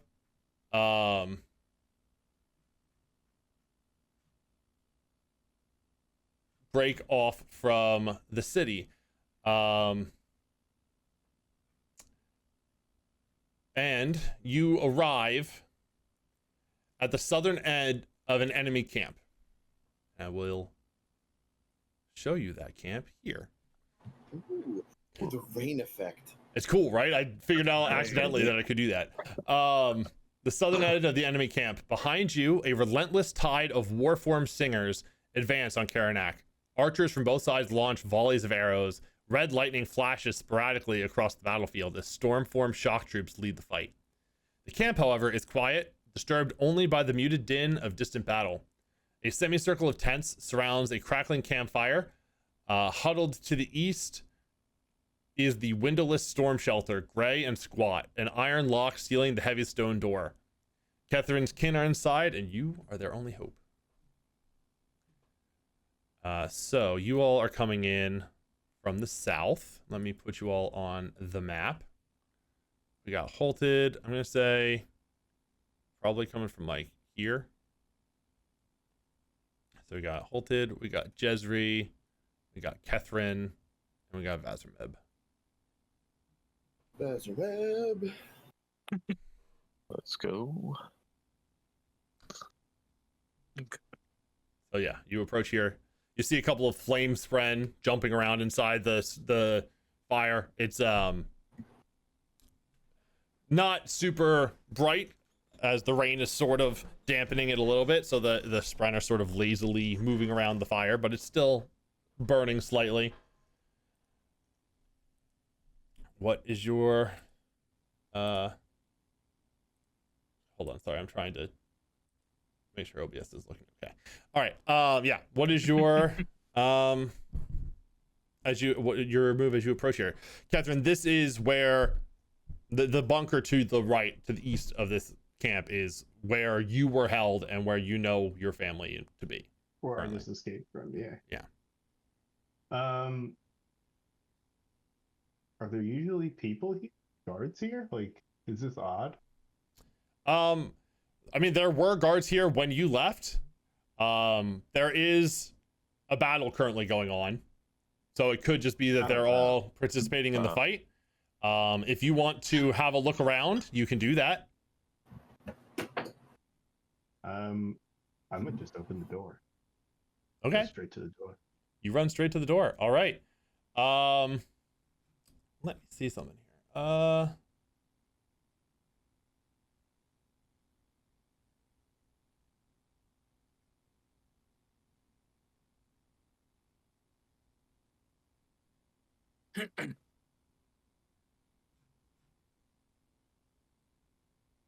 Yeah, so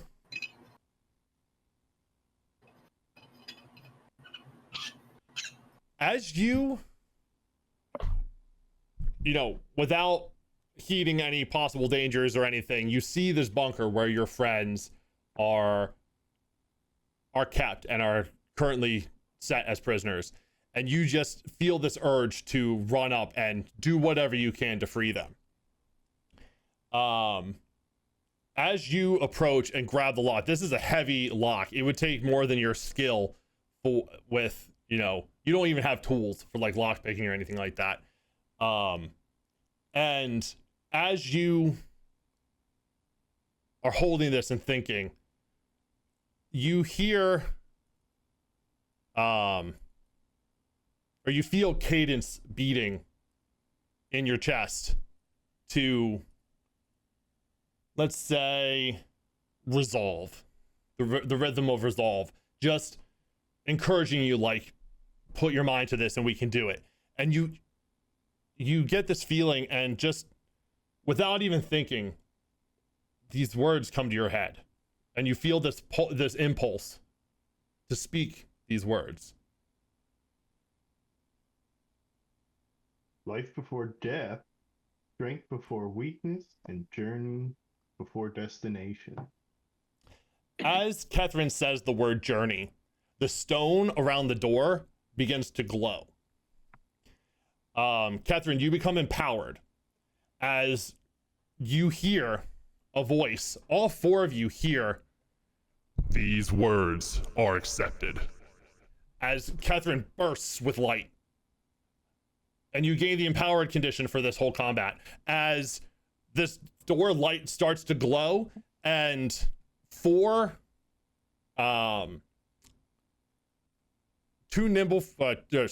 a nimble form, 2 war form, and a knight form singers burst out of these tents, and we're going to go into combat. But Ketherin, you were going to start empowered and be empowered throughout this entire thing. So if you look at your character sheet, it will tell you what empowered means. Also, don't forget for Jezri to take off the enhance ability that you had. Okay. So while you are empowered, you get advantage on all tests, and invest your refills to maximum at the start of each of your turns.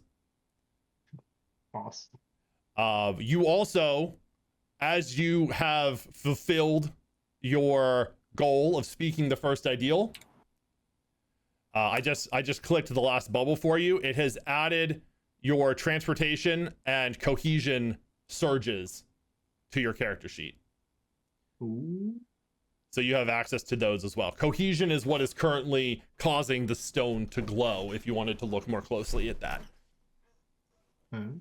But yeah, I will say that since these things are reacting to you doing this and not really sneaking up on you, they had the possibility of giving you a sneak attack, but you kind of caught them off guard by just coming in and exploding with light, so they're kind of on the back foot. So you are not going to be surprised here. You're all going to kind of be on a level playing field as we go into this combat. And you feel cadence in your chest still like thrumming with this very like proud rhythm as we are going to begin this combat. So the way combat works, I need to add everybody to the combat tracker. toggle combat state. If you go to the top right, there's the cross swords, which is the combat encounters tab. Mhm. You should be able to see everybody on here. Well, the 4 of you at least. Mm-hmm. In combat, you can choose to either react fast or react slowly. If you are reacting fast, you go before any other enemies, but you only get 2 actions on your turn. If you choose to react slow, you go after fast enemies but before slow enemies, and you get 3 actions on your turn. Mhm. And you can change every turn, like at every combat turn, you can switch whether you're going fast or slow. Okay. And you can also, you don't have to decide until like the fast turn is almost over. So say like Vazrmeb chooses to go fast and acts first. Jezri, you can wait to see what he does to decide if you want to also go fast or go slow and wait until after the enemies go. Okay. All Got it. player characters go. So fast player characters go, then fast enemies, then slow player characters, then slow enemies. Okay. So we will jump into this. And let me see how these enemies are gonna go.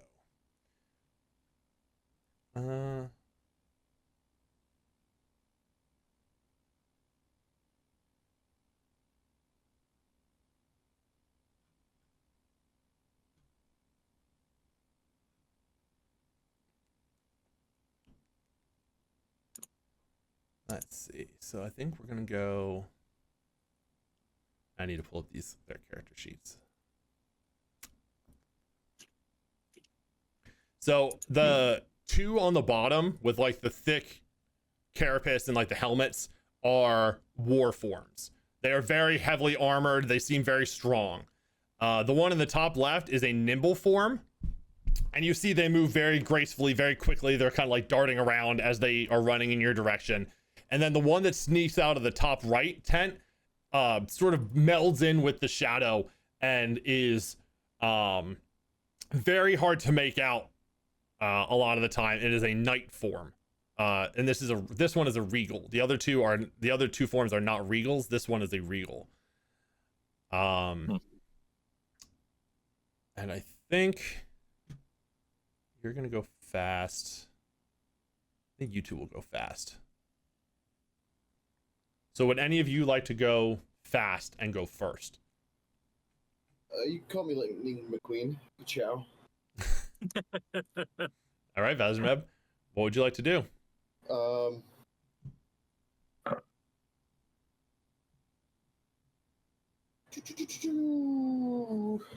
I would probably go for the war form. Okay, the closest war form number 2. If you hover over them, it tells you their name. Yes. And I would go for a staff strike on him. Do I drag that onto the character? Okay. Wasn't sure how targeting worked. Oh yeah, you can. I think you can click on them, and there's a. Why is this not working for me? Oh, if you right click, there's a little like bullseye. You can click to target them. I think. Can you do that, or can only I do that? Only you can. Forest fires. Oh. Yeah, I don't know how you target stuff then. I think you can click T over them, over the token. Oh, Maybe. Ah! Oh yeah, works. So that means I can do that.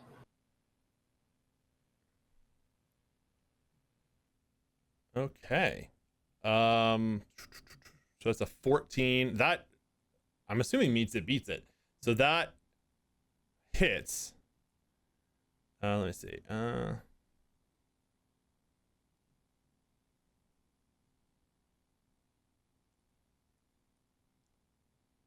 Yeah, so that's going to hit.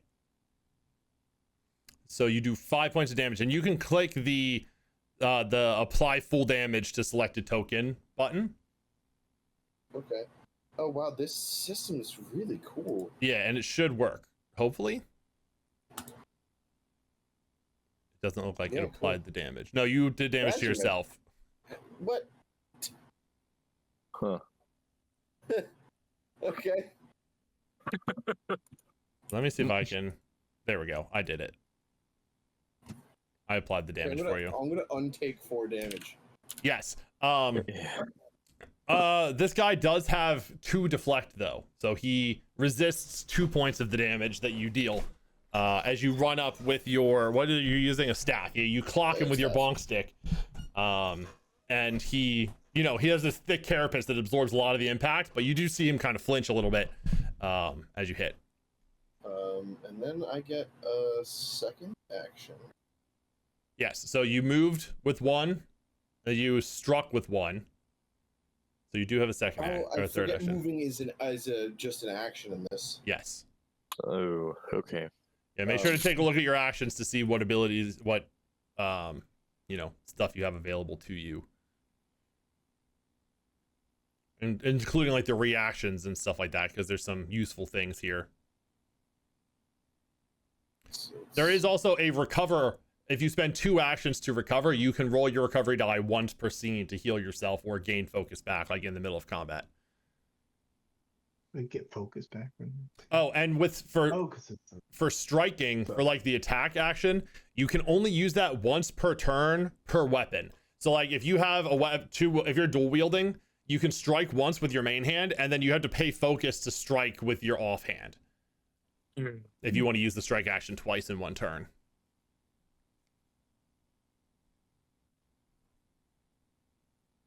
Am I inherently dual wielding if I'm unarmed? Yes. But I would also say if you wanted to have grabbed a weapon from the armory before you came here, you could have done that as well if there's a specific weapon you would want. I'm good. I got it. Okay. I think. That's my 2 actions then. I suppose. Oh, right, because you're going fast. You only have 2. Yep. Right. Okay. Anybody else want to go during the fast characters session? I'll go fast. I'll go fast as well. Okay. So we'll move Jezri and Holtid up. Holtid, what would you like to do? I'm gonna move up to this war form, and I'm gonna strike him as well. Okay. Good snake. I think I'm targeting him. Yes, I am. Sick. To be fair, Vazrmeb also thought he was targeting. Oh, that was almost a 20. Oh, so close. 20, a dirty 20 will hit still though. Hold on, let me see something here. As a reaction, the night form, you're gonna see look in your direction. Well, you're not gonna see it because you're probably focused on the war form, but Jezri, you might see the night form kind of look in Holtid's direction and is going to use his intervening premonition reaction. Spending an investiture. So when you make a test, the Regal can roll a d20. Then if they wish, choose 1 d20 the character rolled for that test and replace it with the number the Regal rolled.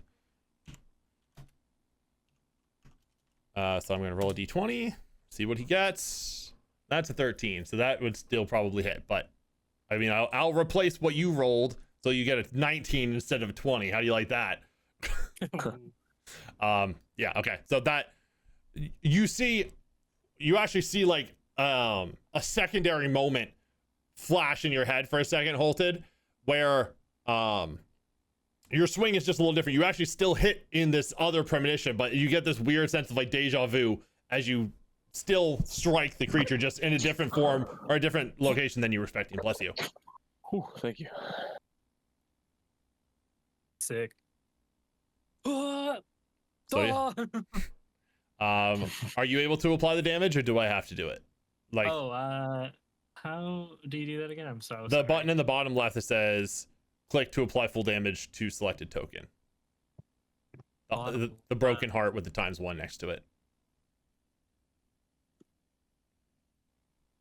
Did it do it to me or? I would think it would do it to who you have targeted, but that didn't work so well with Seems so as well. Vazrmeb. If this Seems doesn't, so as well. okay, it hit you too. So I'll just handle the damaging So weird. from now on. Okay, so he takes another 5 points of damage as he still has the 2 deflect that is gonna absorb some of that. Make sure to give yourself your health back. Yeah. All right, so Vazrmeb and Holtid did their strikes. Jezri, what are you up to? Yeah, I'm gonna, as they're dealing with the war form here, I'm gonna run towards the night form Okay. and go at the night form with a spear, with my spear. Sounds good. Let's see if this. Yeah.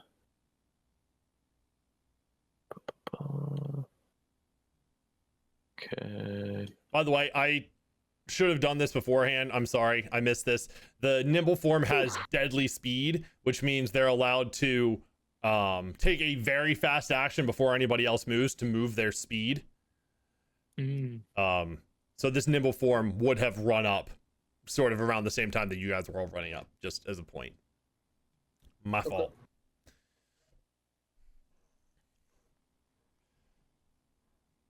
All right, so that's an 11 to hit the night form. I do not believe that hits. No, it does not hit.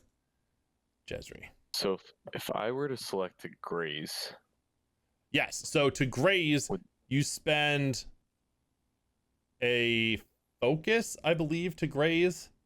Is it 1 focus Okay, or so 2? normally it would be a focus, I guess, and then I'm just asking because I have this ability that once per round I don't have to spend a focus. Oh, to do right, that. from your soldier or warrior background. Yep, absolutely. So you can do that. So you can it graze. looks like this graze is only 1 if I do that, I guess. Yes. Or So you can spend 2 focus to strike with a second weapon. On a miss, you can spend 1 focus to graze. So you just get to graze for free once per round. Once per. Okay. So you still do 1 Oh. damage. So you see it says your graze down there is 1. Mhm. Because the way graze works is you rolled a 1 on your damage die, but it's normally a It's 1 just plus the 6 die to roll. damage. Yeah, you just get the die roll. So you will do Okay. 1 point of damage to this. Knowing that, would I be able to not?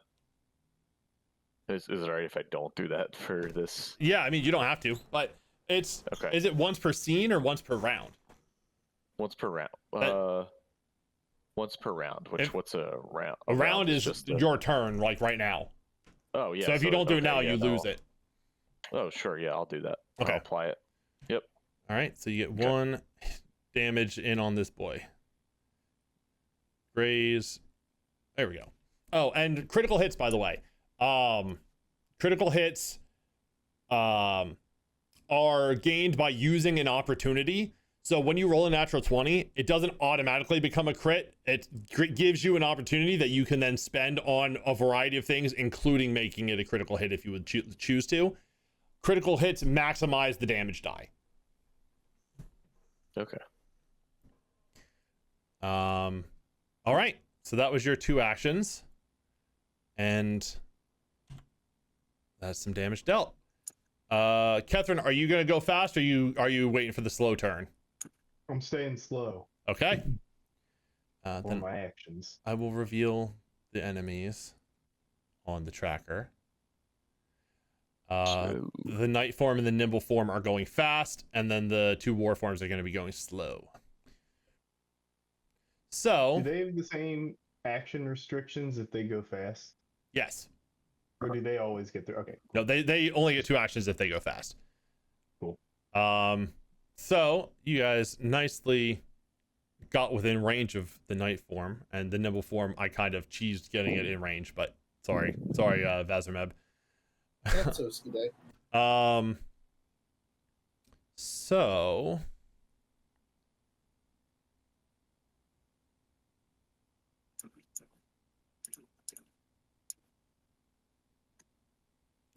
the nimble form is going to go. I'm going to have the nimble form go first.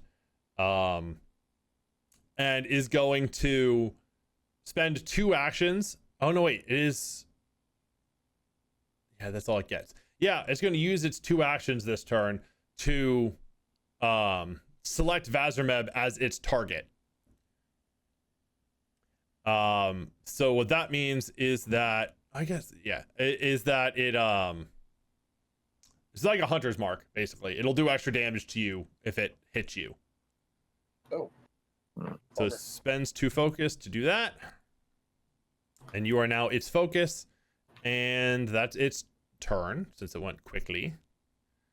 I guess since I had it move, I could have had it go slow and do that and still attack, but that's all right.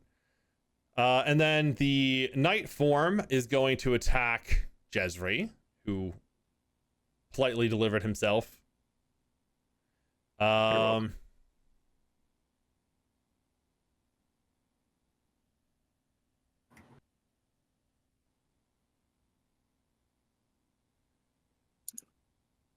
Okay.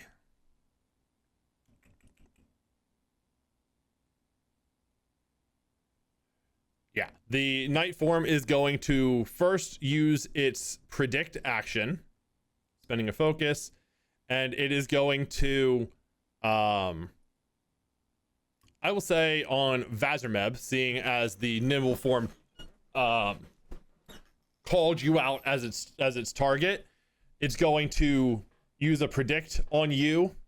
And so it has to make a deduction roll versus your cognitive defense. They have advantage if you've already acted this round. And then on a success, the Regal and each ally within 20 feet of it gain advantage on reactive strikes against the target until the end of the target's next turn. Reactive strikes being attacks of opportunity. So it's going to make a deduction against, what's your cognitive defense, Vazrmeb? Cog is 15. Okay, so it has advantage, and it's going to make this roll against you. Wow, that's an awful roll. It's a 13, you said 15? Yes. Okay, so it tries to get a read on you, but Jezri is sort of up in its face and is distracting it so it can't get a good bead on you. It's big brain time. But with that, it is going to ooh, I could do that.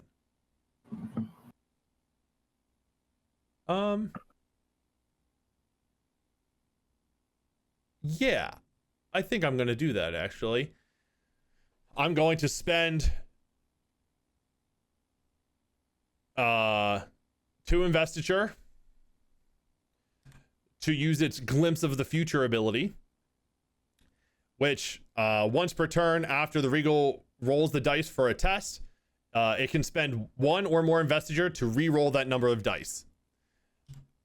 So I'm spending 2 investiture. I'm gonna re-roll that deduction test at advantage. God damn it. Ooh. Oh, that just hits though. 15. Let's go. Oh no. Oh no. Oh no. So you are currently marked by the nimble form, and your moves are predicted by the Night form. So even with Jezri in its face, it seems to know your every move, Vazrmeb, and is just by Ketherin and Holtid, you kind of catch this, but it's using these rhythms to sort of alert the nimble form to what moves he's about to make, and it keeps kind of like moving to cut you off and stop you from being able to get away. Okay. And then it's going to use its second action to strike at you with its side sword, Jezri. Okay. Doesn't get any bonuses or advantages or anything like that. And this thing is not rolling super well. That's a 15. Ooh, my physical defense is 16. Okay, so it strikes out at you and has a lot of its attention directed at Vazrmeb right now, and its whole heart was not in that strike, and it doesn't manage it like deflects off of your shield as you stand in defense of this thing. All right, so that will be, I guess I can hit the begin combat button. I didn't hit that. but that doesn't really matter. All right, so I can mark everybody who's acted. We can track that. Ketherin, it is your turn. So you are currently standing at the door of this shelter. The lock in one hand, your other hand up on the door as it's currently glowing. The same, probably emitting the same color of light that Cadence gives off. What would you like to do? You said the lock, is it? You mean like the door hand? Well, you're holding the lock in one hand, but your other hand is on the door, and the door is currently giving off this light. Got it. And the door is made of stone? It sure is. This whole building is made of stone. Oh, fantastic. Great. So can I use my newly found cohesion already? You can, absolutely. You are empowered, great. so you get advantage on any rolls, and your investiture automatically comes back at the beginning of the turn. I'd like to rip off a chunk of this door and just make some spiked gloves. Okay. Let's see. One That'll be investiture. my first action. Stone becomes moldable and soft like clay. Immediately form the stones into a rough shape as part of the action. And the object or portion of the surface can't exceed the surge's size, which I think is like a 5-foot square for you. That's what I couldn't check. Okay, great. I think it's like a 5-foot square at this rank for you. Surge scaling rank 1 is small, 2.5 feet. Rank 2 is medium, Right, 5 that's feet. 2 1 foot. Yeah. Or 2 round 1 foot. You can make a decent sized hole in this door. Or, pull off the hinge side and then the whole door just falls down. Yeah. Essentially, you can open this door. Or, the lock, you can just pull off what the lock is attached to, and then the door will swing open. There are plenty of ways you can get this thing free. I like the hinge strategy. I'll just rip off the hinge part. So Okay. it just kind of falls down. Yep, and then you have these 2 chunks of stone in your hands. Yeah, just kind of mold them around so I'm going to be hitting people with my unarmed strikes anyway. Yeah, sounds good. All right, so that was your first Cool. action. First action, and then I have 25 feet of movement, so I think. And as the door kind of falls down, you all hear Holtid and Ketherin, you hear people humming excitedly with various different rhythms, but I'd say the overarching one is probably excitement. And you hear a couple voices, Ketherin came back for us, and you hear just like a ripple of elation through this crowd as Ketherin rips this door off its hinges. If they were like right there, I would have said something before I just ran off. Yeah, just like stay put for a little bit, wait until you don't hear any commotion and then go. Yeah, and you hear one of the like elder people in there take over as the door's over, and they're like, all right, we gotta stay calm and get organized. We don't want to get out there and put ourselves in danger. Good stuff. And I'm gonna smack the nimble form. Okay. So I only have 1 action left. Yes, because you ripped off the door and then moved.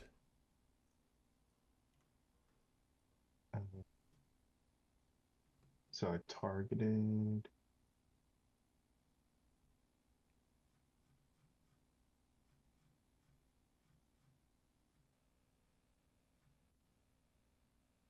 A 10 unfortunately does not hit.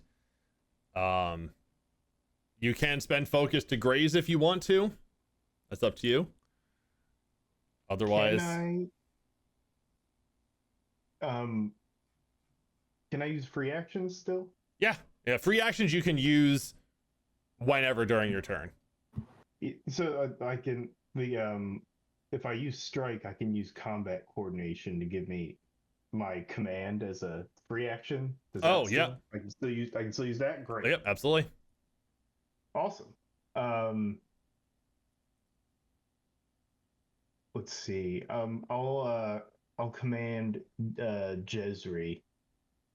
And you don't have to spend focus on it since you missed. Yeah, which is great.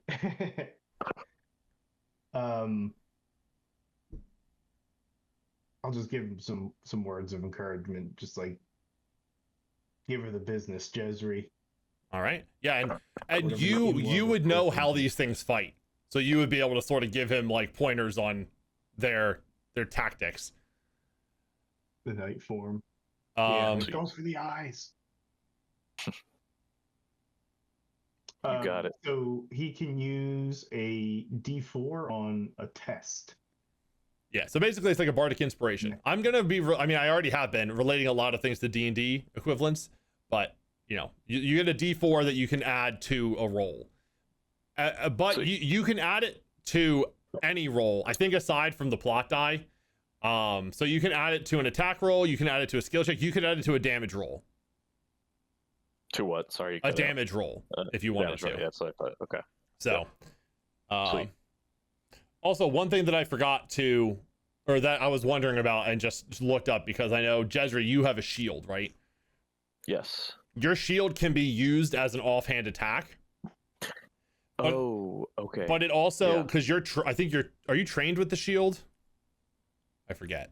Uh, Oh wait, no, you don't need so- to be trained with it. Okay.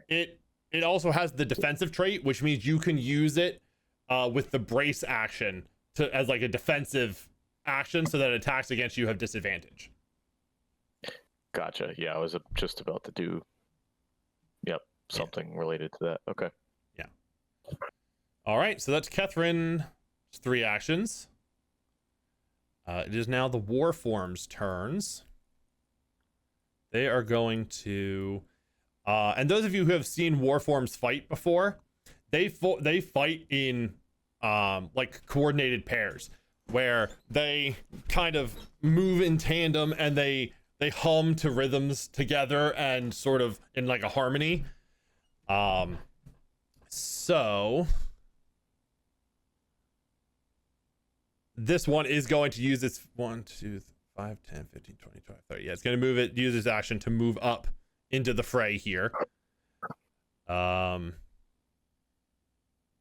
one doesn't need to do that.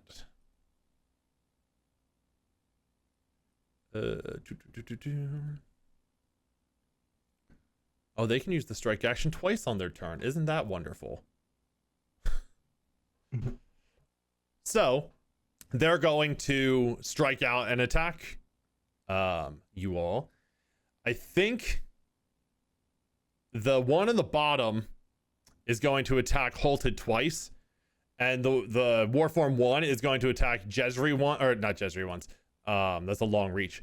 Vazrmeb once and Ketherin once, and they're going to look at the 2 singers and say, "How could you traitors align with these humans?" And they're going to strike out angrily at you all. So I spend a focus to do a dodge.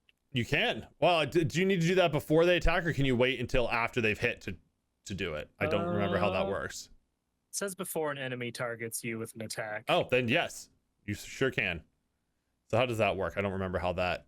It adds assume- disadvantage to their attack test. Yes. Oh, okay. Yep. And are they're attacking everybody? You said everyone but Or- you? You're on the night Oh. form, so they can't reach you. Holtid's getting attacked twice, and then the other 2 are getting attacked once each. To add disadvantage to their attack test, you can't use this reaction on area attacks or those that target multiple characters. Okay, so this will be on the first attack. So the first attack will have disadvantage. The second one will be just a straight roll. Yeah. Would either of the other 2 like to do something, or are you good to just take the hit? Yeah, I'm just gonna take that. Okay, I will. you're both only taking 1 hit each. Yeah, I'll just Potentially. take that. That's fine. Okay. Oh, I also need to see, when do reactions refresh? Is it on your turn or at the beginning of the round? All characters gain 1 reaction per round. Okay. So it's at the Per beginning round. of the round that your reaction comes back. Okay, that's good to know. It's not just. So the night Yep. form can't help re-rolling attacks and stuff anymore until the top of the round. All right. So we're going to do the 2 attacks on Holtid first. So let's target you. We're going to roll a strike at disadvantage. The first one is going to be a 9 to hit. So that misses. Physical defense is 17. Yeah. Okay, yeah, that misses big time. And the second one, you're a nimble boy. The second one's just going to be a straight roll. And that is a 17 exactly to hit. Yes, it is. Okay, so that will be 8 points of damage. I can apply that to you. Hey, look, it worked. As this thing takes this axe and swings at you, the first strike you're able to like parry it away because you're prepared. You see the one running up, and you know how these war forms, how they fight, like what their strategies are. So you know a strike is coming in tandem with the other one. You dodge out of the way of the first one. You just don't have enough time to recover as the second one comes in and like cracks the side of your carapace a little bit for 7 points of damage. Vazrmeb, one strike coming at you. Straight roll. That's an 11 to hit. No. Okay. All right, because Holtid has one deflect also, so you decrease that damage a little bit. And then this last attack against Ketherin. Just a straight roll. Ooh. Oh. Ketherin, you're having no. bad luck with a lot of these rolls. Let's see. Is this just going to be a critical hit? I think this is just going to be a critical hit. It's only going to be 1 extra damage, but I think that's what it would be. There's a nifty button here for me to click that just turns it into a crit too, which is cool. So 10 points of damage to Ketherin. As you know, these the one calls you out, calling you a traitor, and just has this extra ferocity. Like, it struck out against Vazrmeb, but it was just, you know, a run-of-the-mill attack. This one has some like vehemence behind it. You hear this thing humming to the rhythm of hatred as it just like strikes out at you with all of its might. Is it hatred? Is that one? Something along those lines, at least. And then the bottom warform, who only took 2 attacks and didn't move, is going to use its third action with its armored carapace. It can brace with just its own armor, so it kind of prepares its arms with this thick like scaly carapace in order to block any incoming attacks. So attacks against the bottom one have disadvantage. And I think that it will be their turn. Yes. So that's the end of the first round. We are back to the top. I'm pretty sure you can switch speeds between rounds. So we're going to say, does anybody want to go first fast? Are we going slow? I'm going fast this time. I'm gonna go fast as well again. Switching to slow. Okay, so Catherine's going up. Jezri's... Oh, you did it yourself. I didn't know you could do it yourselves. Okay, well, that's good. Yeah. Use dragger. You click the stopwatch. Stop. Yeah. Oh, that's sick. And then toggle, that's what toggle speed. and then you click the I don't know why yours is marked, your marked is active, but you click the hourglass once you've taken your turn to mark that your turn is done. Yeah, I accidentally did that. All right. Cool. I think these guys are just gonna go.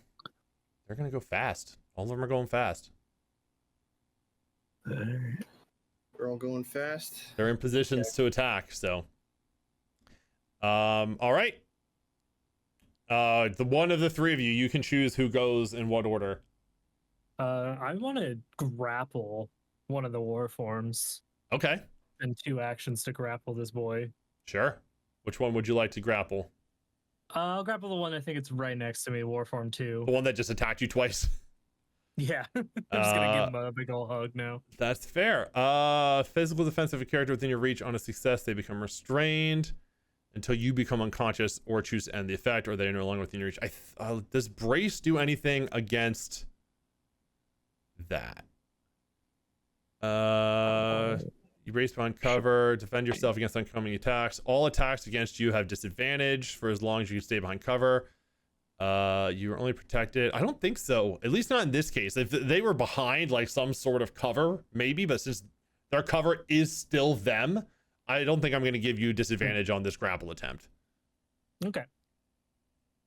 I don't know if that's how that Yeah. should work, but that's how that 'Cause makes it sense to me. seems like they have to be like shielding themselves with something Right, generally. right. Like if they were behind a boulder or Boulder, a wall or something, but they're not. It's their armor, their like natural armor that's protecting them. Okay, so yeah, you can make the what was it in athletics against their physical defense. Yeah, do I do the athletics or just the use action? Try clicking the use action for grapple and see if it might automatically roll an athletics roll for you. We'll see how it do. If not, you can just roll the check then. Boom.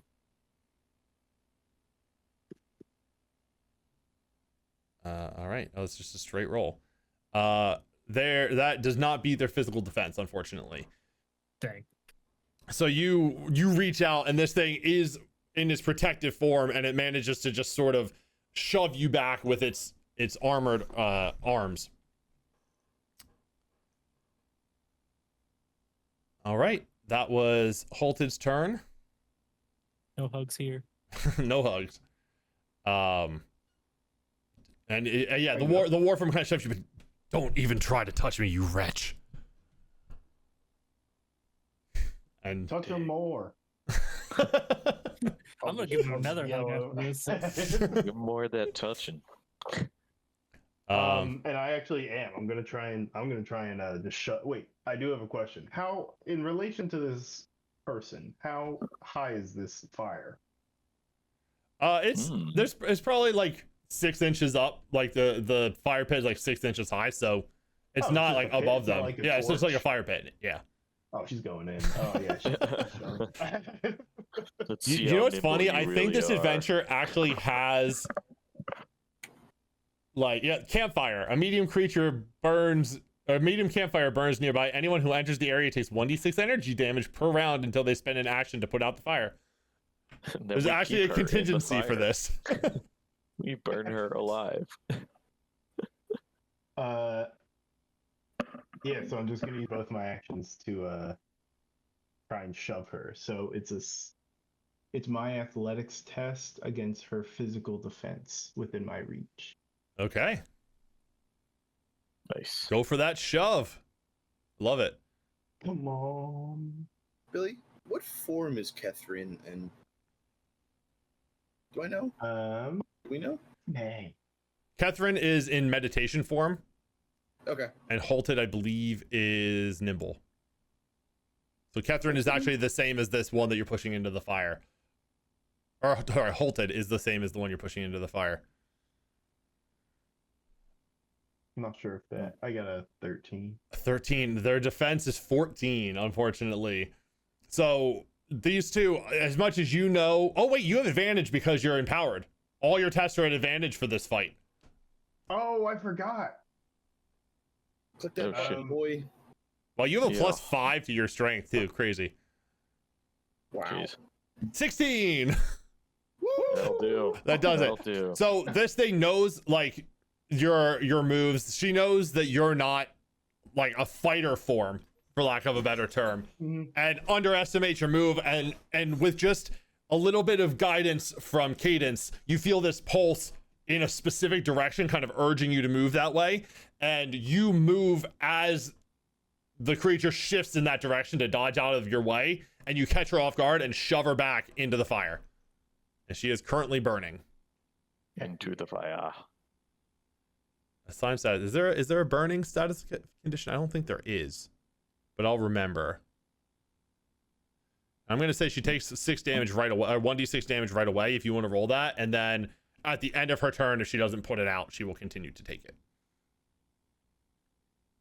Very nice. I can't do anything else, so I hit the hourglass. You can roll her damage if you in the chat box do like and roll 20 /r space 1d6.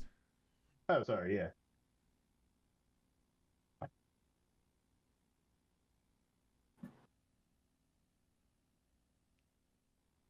Command space. There you go. 3 points of fire damage. All right. Nice. Very nice.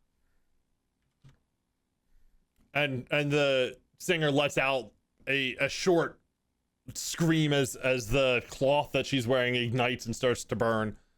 Yeah, great. Oh wait, is there a the terrors? That's a rhythm. That's cool. Mm. Yeah, she starts satisfaction. humming to the rhythm of "Oh shit, I'm on fire." Yeah, I'm gonna Singing a I'm gonna campfire say- song, little campfire songs we're singing. I'm gonna just go up and use the bathroom real quick though. Okay, sounds good. They're back. All right. So Vazrmeb, that leaves you as the fast boy. Yes. I need you to know, Billy.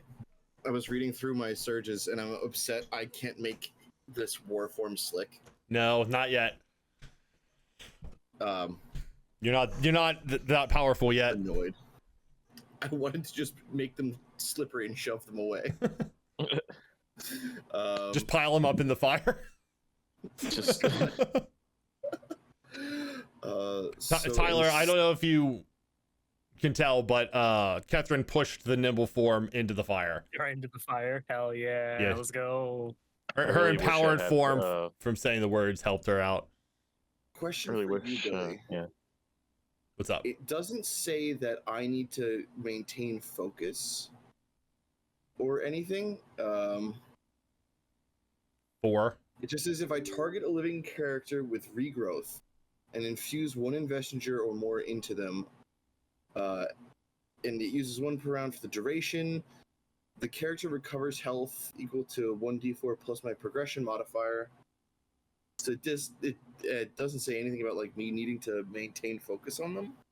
Okay. Yeah, I mean, you place it on with a specific amount of investiture, I guess, and you can heal them. Yeah. I will absolutely heal Ketherin. Okay. That's Also, I know Brendan's not here right now, but as another reminder, you can, once per scene, spend 2 actions to roll your recovery die too, if you needed to heal yourself. Recover. yes. So I will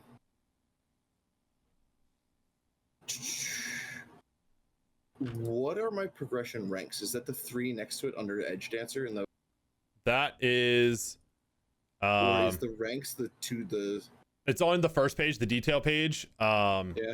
Under your Edge Dancer thing, yeah, you have progression. You have 1 rank. That's the white circles filled in. Yes, okay. All right. That helps. Which, Ketherin, I don't know if you noticed, but on the first sheet of your... Oh, it doesn't have... Wait, why doesn't it have your...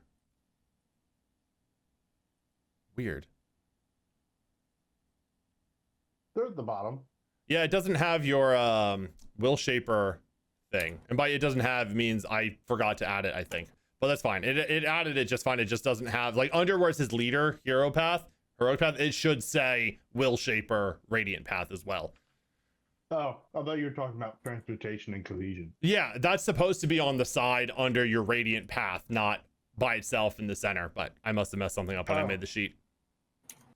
There. Sorry, Evan. Go ahead. It's what the fuck is /R space.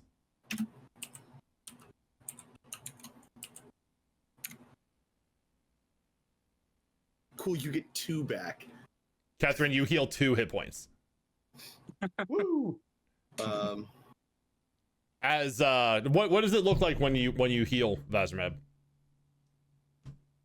I'm gonna breathe out some stormlight, and it's just gonna like flow around them towards their wounds, and like the only thing I can think to explain it is like if you're leak testing in a pool, you all often use like food dye, and it'll just kind of like. All right, yeah, and so you see this you're already alight with stormlight, but you see this like slightly different color light, Ketherin, kind of go towards the wounds that you took from this axe that hit you, and your carapace starts to seal back up where you had taken some damage. Yeah, I just got rocked. Yes.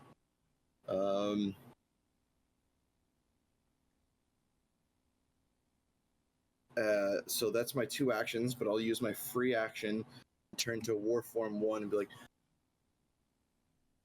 Oh shit. They're maintaining their freedom, unlike you. And Man, now two of them are burning. That's my turn. Ooh, got him.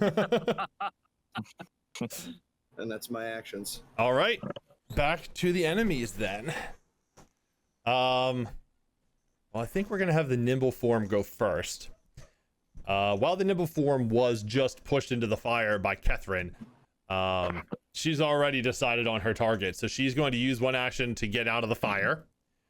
Not put out the fire at the moment, but she is going to grab the handle of her mace, and she's going to get swinging at Vazrmeb. That's where I really wish I had adhesion. Keep her on that fire. Yeah. Well, she didn't put out the fire yet, so she will keep the damage for now. But that is definitely a use for that.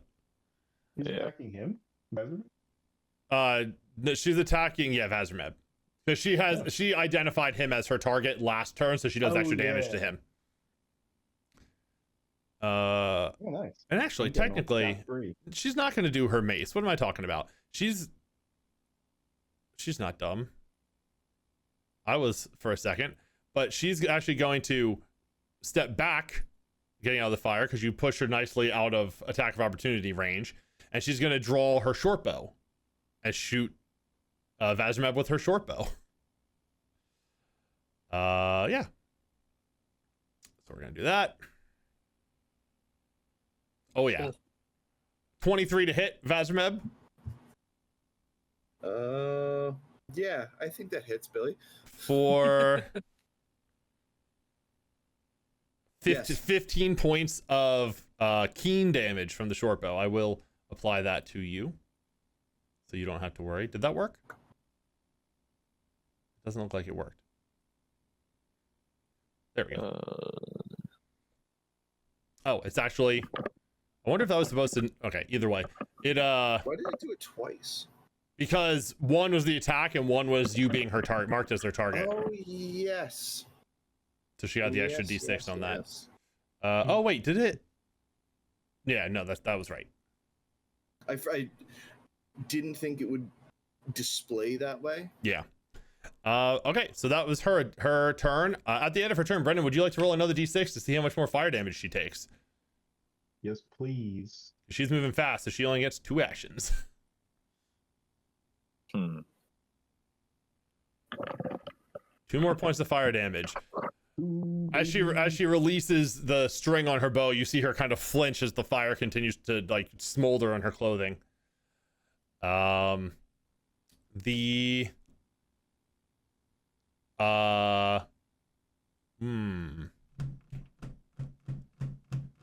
Let's see here. This could be interesting.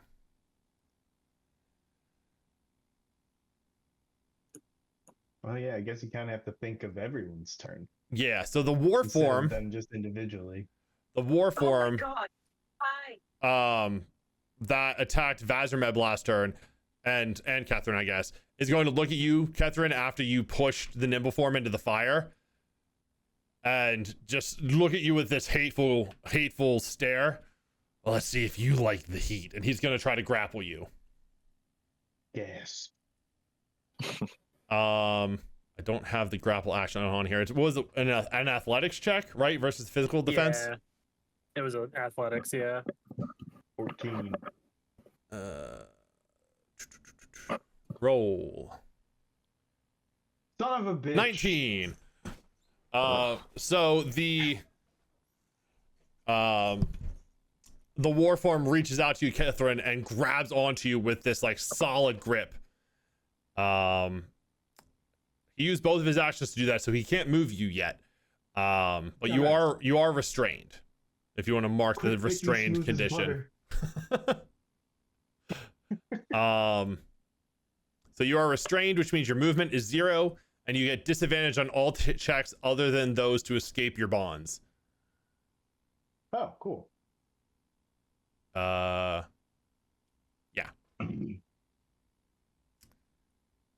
Well, you have advantage on everything anyway, so it does sort of cancel out. Mm-hmm. If you Net don't 0. choose to fight it back. You still can't move though. So that was that Warform's turn, and then the one on the bottom is going to strike out twice on Holtid again. Just still hateful. Still hateful. He's still no I'll like use you. another dodge, honestly. Okay. So he's gonna take his 2 strikes. First one at disadvantage. That is a 9 to hit. Yep, 17, yo. He's gonna spend a focus to make that a graze. So you take, I'll deal the damage, but you take 3 points of damage from that. 2 points because of your deflect.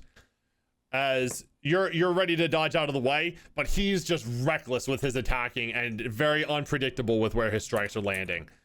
And then the second one is going to strike you with a regular roll, which is a 19 plus. So that's 10 points of damage. Oh, 9 points. I keep forgetting about your resistance. Cool. Sorry, testing stuff. Oh, okay. And then the Night Form's turn, and the Night Form is going to attack Jezri. Yep.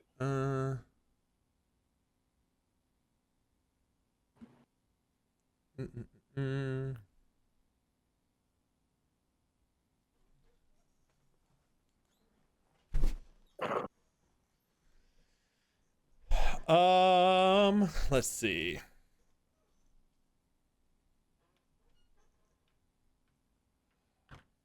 I think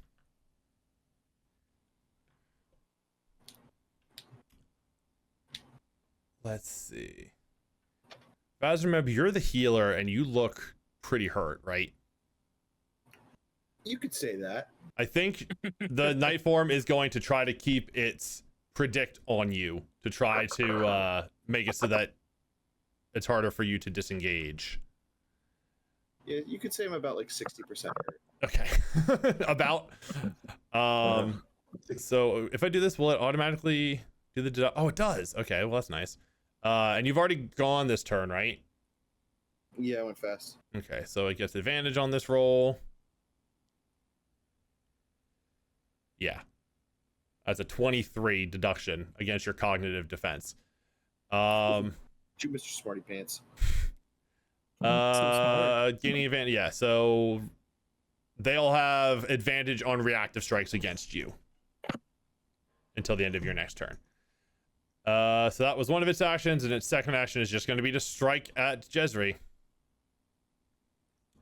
It's S word. Come at me, girl. Damn. 15? No dice. Damn it. All right. So it's still focusing on keeping Vazrmeb down, but at the same time is not able to land a strike on Jezri. But it is now Jezri's turn. I got 3 actions coming your way. Let's go. You got that dice to work with too. Oh yeah, you have the D4, Oh yeah, that's right. Okay, cool. which you can roll Sweet. after you roll the other dice. Okay. Sweet. All right. I am going to first take an attack on her. So let's go with that first. See what happens. 17 will Hopefully hit. Gets something amazing. Okay. All right. I'm gonna take an. Ooh. Okay. Yeah, I'm gonna take another attack. That's my second. So if you're doing an offhanded attack, you need to spend focus to do that. So if you're attacking with your shield as an offhand, you need to you can't attack twice with the same weapon. Oh, you can't. Okay. Let's see. All right, offhand. So you can use your shield. I believe it does Yeah. like 1d4 damage or something like that. It does, yeah. Okay. Yeah, I guess I'll. Yeah, I guess I'll roll the d4 for the extra damage. For the spear Sure. attack? Okay, sure. Yeah. What is it again? 1. /R space 1d4.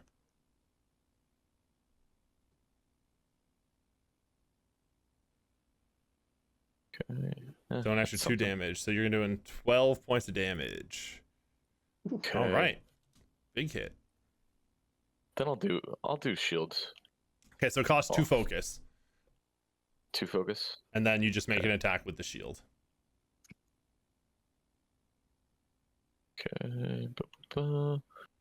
It's the shield attack. Ooh, Oh, that's nope. a natural 1.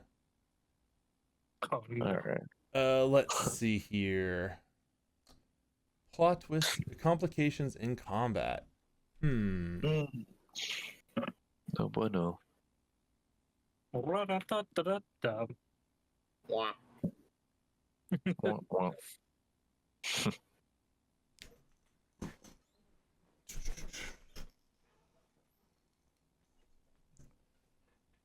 It's not Yeah, looking good for old Bill. Let's say that. Oh, I like this. Okay. As you are striking this thing and in combat, you notice that out of the door and creeping up to kind of watch the fight is a young singer that snuck out of the storm shelter and is now out, and the night form Ew. looks at them and it looks like it's about to make a move towards this helpless NPC. Oh no. Okay. Can I still graze her with that? Yes, you can. You get a free graze, so yes. Oh, I don't know why I did that. I just meant to click graze. You hit the make it a crit button. That's fine. Oh, oops. I can Okay. handle it. Yeah, There's it was meant to be there's two. a do half damage button, so I just did that. Okay. Okay. So yeah, you see this night form kind of lock eyes on this creature, on this like teenage singer that has not escaped, but after the doors were broken down, snuck out to watch the fight, interested and not realizing that they were putting themselves in danger. Okay. And that's your complication. You still have one more action, I think. I do. Yeah. Oh man.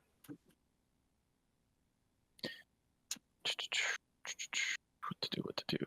Also, those of you I who would- have Stormlight, don't forget you can breathe Stormlight and regenerate with your Stormlight. Can I don't know what this would be, but can I try to break the grapple of the warform on Ketherin? Yeah, I would say that because it's until they're unconscious or the target is like out of their reach. So I'd say you could grab onto Ketherin and try to like maneuver Ketherin away from this creature.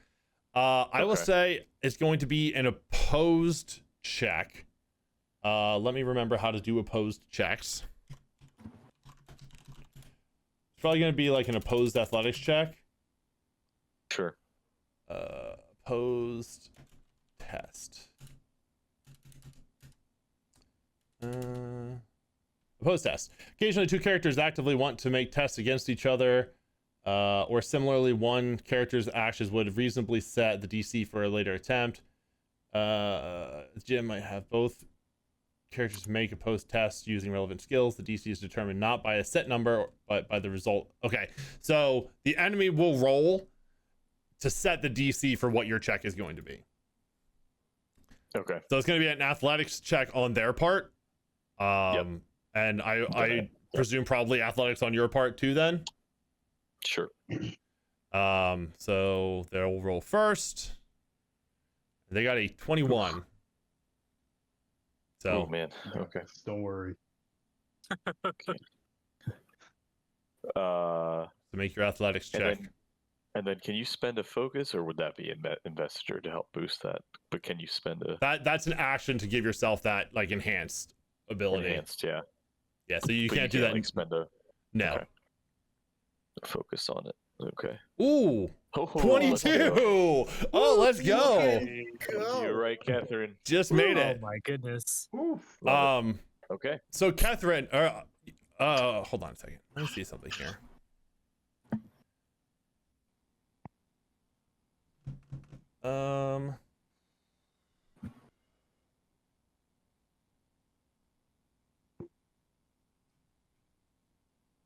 I want to say something here. I just need to double check and make sure. Yeah.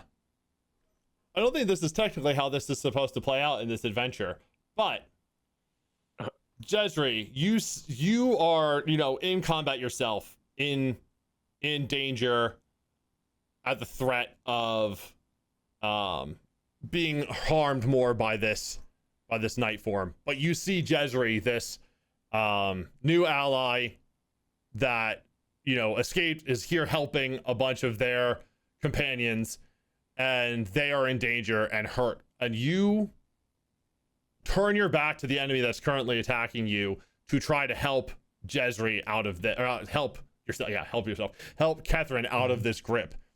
And you hear from Vey, I think we can do this. I think you can help her. You just need to say the words. Life before death, strength before weakness, journey before destination. And as he says the word strength, you see Jezri light up with this same glow that Ketherin was lit up with, and you hear the words echoing, "These words are accepted." As Jezri bursts with the same flash of light, as the strength fills you, you become empowered for the rest of the combat, and you rip Ketherin out of the grasp of this singer. Beautiful. Cool. Love it. I'd say that was a selfless enough act to justify you speaking the words. So you can mark your goal, speak the first ideal, as completed. You can mark that third circle. I did it for Brendan's. I should have let him do it, but Okay. Amazing. so you have I now. like permission to update that. What? I got 3 notifications that I lacked permissions to update. Yeah, that. I don't know why he does that. It did that for me too. But Is there any aesthetic look I can have to Jezri with when that happens, or well, cosmetic when look, you do that after you've pulled Ketherin free, you are currently levitating probably like 2 or 3 feet off the ground. All right. Yep, that's good. with cool. this bright stormlight enhanced glow around you. That's kinda So that you now have sounds access to your adhesion and your gravitation surges. All right. Well, that is the end of Jezri's That is turn my then. turn. And we are back to the top of initiative. How's everybody thinking? I'm swapping now. Don't forget about the recover action if you need to take that. How far into this do you think we are, Billy? Because it is 10:45. We can probably finish up. Okay. Honestly, we might be able to finish if, depending on how the fight goes, the rest, it's a very short adventure. It's just supposed to be a one shot, so. Okay.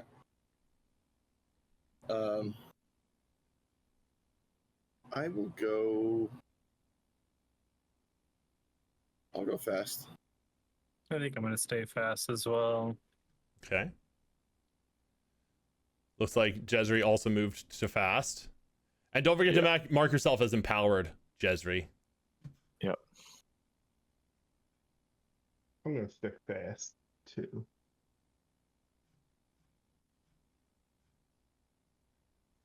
They're all staying. All the enemies are going fast as well. So, Fair enough. So, you guys get to choose who goes in what order. Hmm. Oh.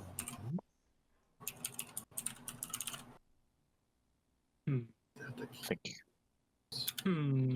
just thinking here with my new abilities. I can go first if you guys need me to. Here. I'm most likely gonna just recover, so Yeah, you can roll your dice then. yeah, I think I'm gonna do that. I'll go first then.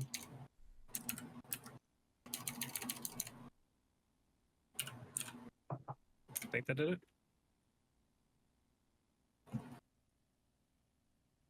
See, the recover action was taken.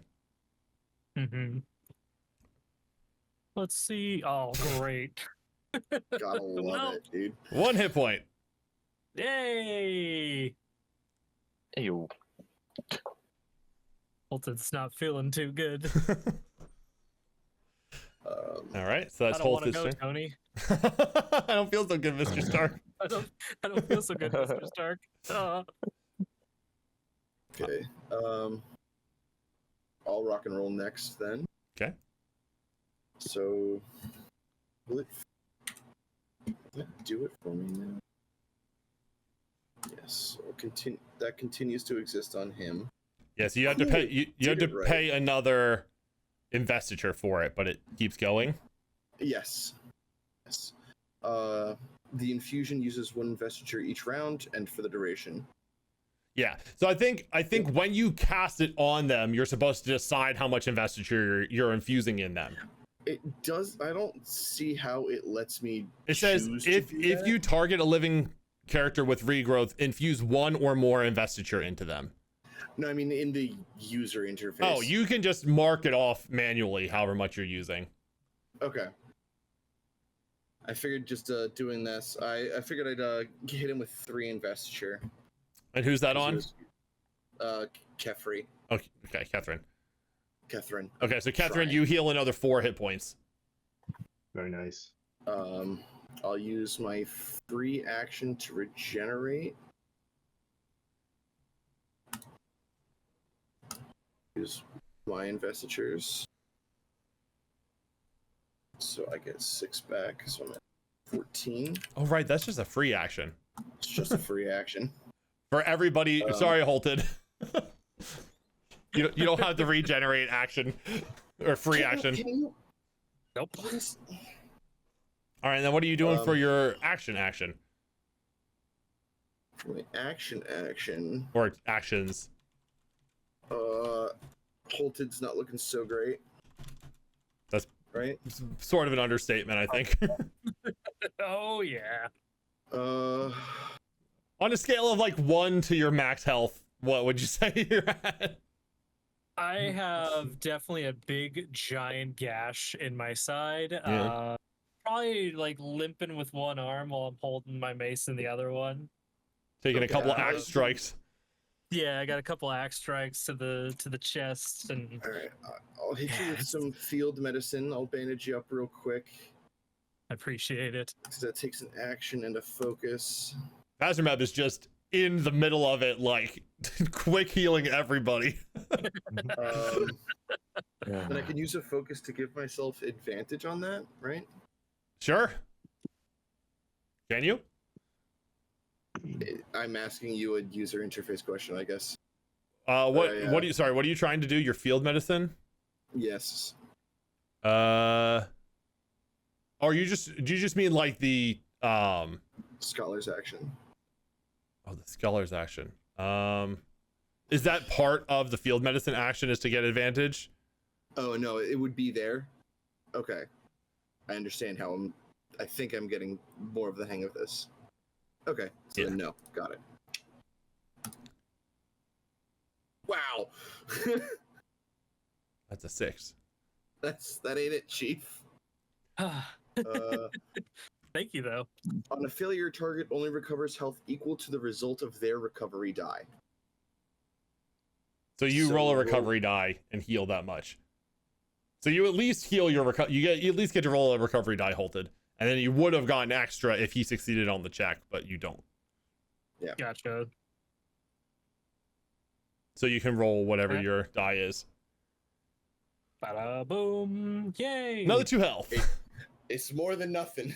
Hey, that's at least survivable now. Yeah. Also, in this game, it's not as bad the first time you go to 0 hit points. I will say, it gets worse the more times you take, because you take injuries every time you go unconscious. But you won't die until at least the 3rd injury you get. Thank you, sir. Yes. And then I'll swing with my last action. It's an 11. That does not hit. Dang. All right. You can graze if you want to.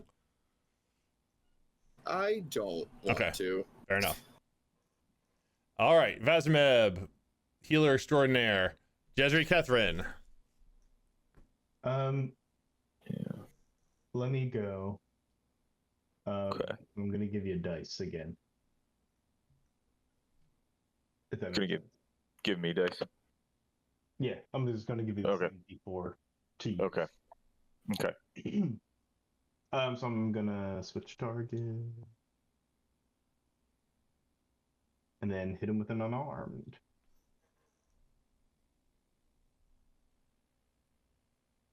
Oh. Ugh. Oh no. That does not hit, unfortunately. As you swing it, the stone that you're holding as sort of like stone knuckles, kind of cracks against the carapace and crumbles a little bit. But I can still give my decisive command to Jezri. For free, since you missed. Free, yeah. Oh, free.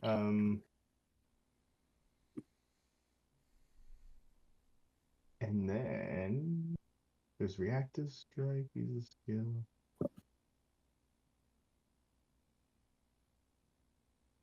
Crap, what was I doing?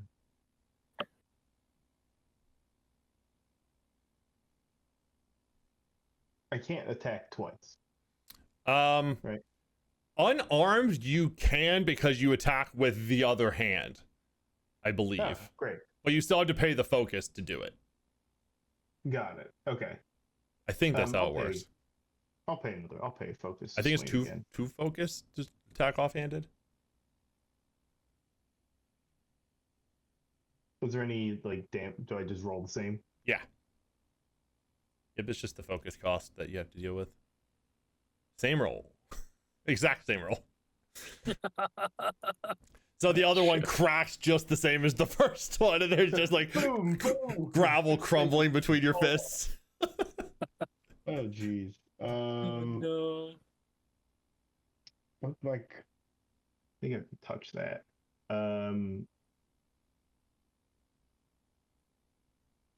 Is a react? Do I have to save an action to use a reaction?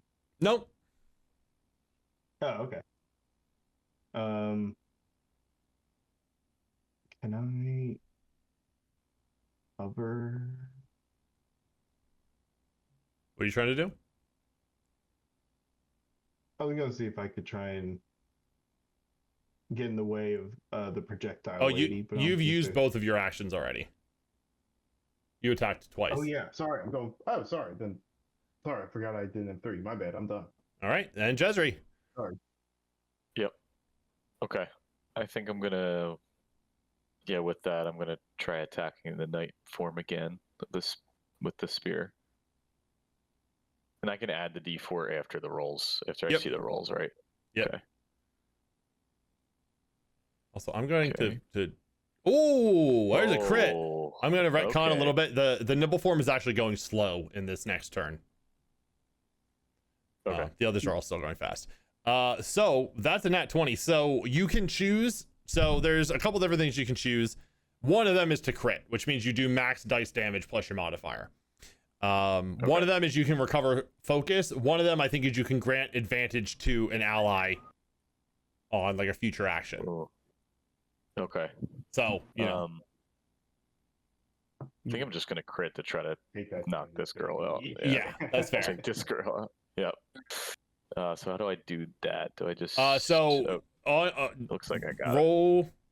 You rolled your attack. Yeah, there's a button to make it a crit, so you do 14 damage. Damn. Okay, so let me target you and do 14 damage. Yeah, you crack a nice big like splinter in your spear kind of jabs in, and you see a cracked splinter out or spider out from your spearhead in her carapace. And she lets out like this low hissing sound at you. Okay. She's not dead though. No, she's very hurt though. Okay. I'll put the extra D4 on it. Okay. Because why not? Kill this thing. Oh, what did zoom in? What just happened there? Anyway. Get into the action. It's /R. Oh, that's right. 2 more damage. It's 2. You just shove the spear in a little bit more with some encouraging words from Ketherin. And then You have 1 more action. Yep.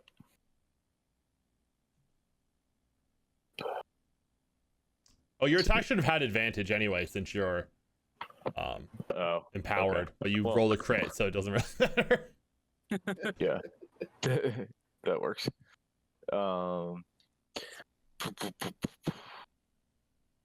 Let's see.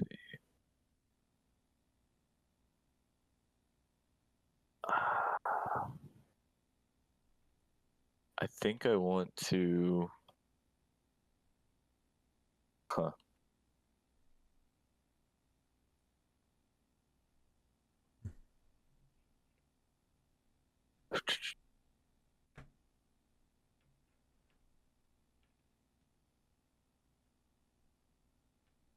Does she have anything on her, like, clothes that are? Because I don't think I can make her, as in her character, adhere to the ground, but I can probably make her clothes and her gear adhere to the ground. Yeah, she's wearing some sort of garment. Okay, or maybe her sword. Actually, I don't know if the She's- knife form you is. Yeah, said- she has a sword. Yeah, she has a sword. She also has like a loose belt with a pouch around her waist. But I actually don't know. She's kind of shrouded in darkness. I don't know if she does have like clothing on other than that. And she does have her sword in hand, right? Yeah. Okay, so I think I'm gonna do that. Make her sword like attached to the ground. If I could do that. Okay, sure. She can't swing that. How exactly does that work for the adhesion stuff? Let me see. So. Spend 1 investiture or more, infusing it into 2 unsecured objects. So you're just gonna touch her sword and lash it to the ground, essentially. Yeah. Okay. Yeah, I mean, you spend the action, you spend the investiture. I don't think there's anything she can do against that. Within 5 feet of each other, within reach of you. You must have a free hand. So you would have to drop your sword to do that. Okay. Because you need a free hand and your shield's in one hand. Yeah. Okay. Yes. Okay. Do I need to roll anything? Nope. for You that? just spend the investiture and you touch her sword and you infuse it to the ground. And you all watch as she's going to she pulls her sword back from the last thrust that she took, and you just reach out.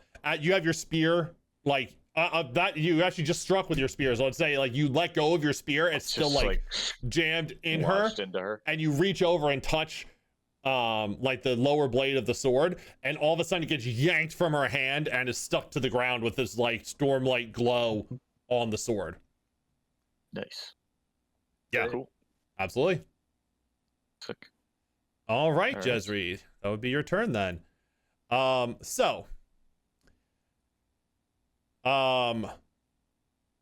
Having seen all of this go down in the last round, the night form is incredibly injured and just saw a second radiant become fully fledged radiant. At this point, they are going to try to run. You all can chase them if you would like to, but they're going to attempt to run. The night form is going to disengage from you and run 30 feet to the north. So, off the map, 30 feet. Ooh, can he take Damn Is she Reaction. disengaged? Reaction there.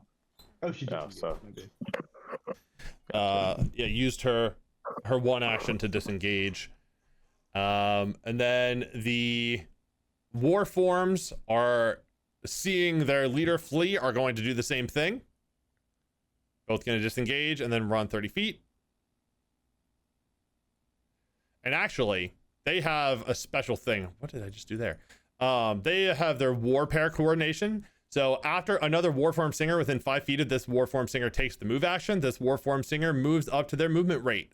So they can actually both move 60 feet because one of them uses an action to move both of them, and then the other one uses their action to move them both again. So they both move 60 feet to the west.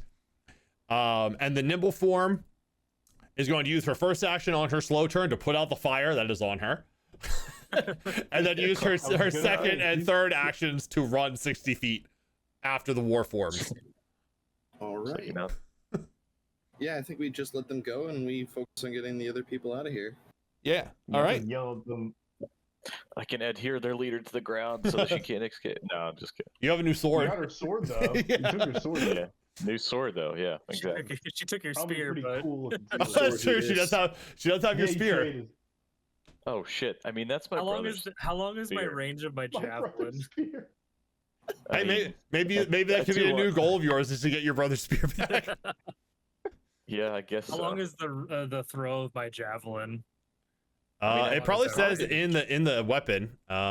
It just says ranged melee. Oh, then I guess it's not a. Oh, it says say thrown. Yeah, it But says, it also if you says click on it, throw. yeah, it says thrown 30, 120. I mean, I could Oh, get to gotcha. You could throw I it. know. Get to her. You just be. You know what? Let's do it. Yeah, I Alright, mean, she's screw only it, let's 30. try She it. only got 30 feet away. So you Yeah, can look get. at it. You can use one action to get within 30 feet. I'm gonna say if at least two of you are going after her, she has 2 hit points left. So with a Oh my 4, God. she has 4 hit points left. So with a graze, you could probably kill her. Oh, let's yeah. do it. So you were able to Okay. take out the night form, get your brother's spear back. The other 3 are Alright, cool. long gone. The pouch Sweet. on her belt has a key, presumably to the padlock for the door that Ketherin destroyed. Yep. And as the two of you chase after the night form, hearing the battle had come to an end, the rest of the singers start to pour out of the shelter. And Ketherin,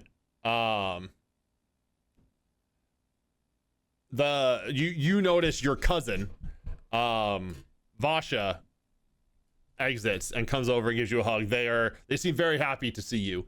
But kind of makes a sarcastic comment like, "Oh, you couldn't have gotten that done a little sooner. This place is cramped as hell, or cramped is storming cramped." Cramped. What the store? Oh, hush up. How did full you storm. all get here? Or how did you get through the store? I mean, Ketherin, how did you get away in the first place? And you catch up. Luck. You don't have to. Yeah, I mean, essentially that's what it boils down to. But Crap. there's like 15, I think 15 to 20 singers that come out of here that you are all able to rescue. By the time you finish up here and start heading back, the bulk of the combat in the city is done. You're able to sort of maybe patch up a little bit here before you go back. And I know it's past 11, so I'm probably just gonna wrap up the rest here. There was a one more like small part that we were gonna possibly do, but since it's late, I don't know how late everybody is able to stay, so I can just wrap it up if you guys are all right with that. Yeah, I don't got too much left in me. It's not enough time. There's not enough left for a second session, essentially. So, you all get back to Karnak? Yeah. Yep. And as you return, General Jathid is there, and he looks disgruntled. Oh no. He Oh. he orders a couple of his guards to round up the singers and put them somewhere that they can be questioned, and their loyalties can be assessed and things of that nature. I realized, like, he's like, I realized that you just saved them from the enemy, but we need to check to make sure there's no spies and all this kind of stuff. And he goes to they kind of fight it, like they're upset about it, but I think having now 3 fully realized radiants on your team, you are able to sort of coerce him and convince him to let them help rather than keeping them as untrusted prisoners.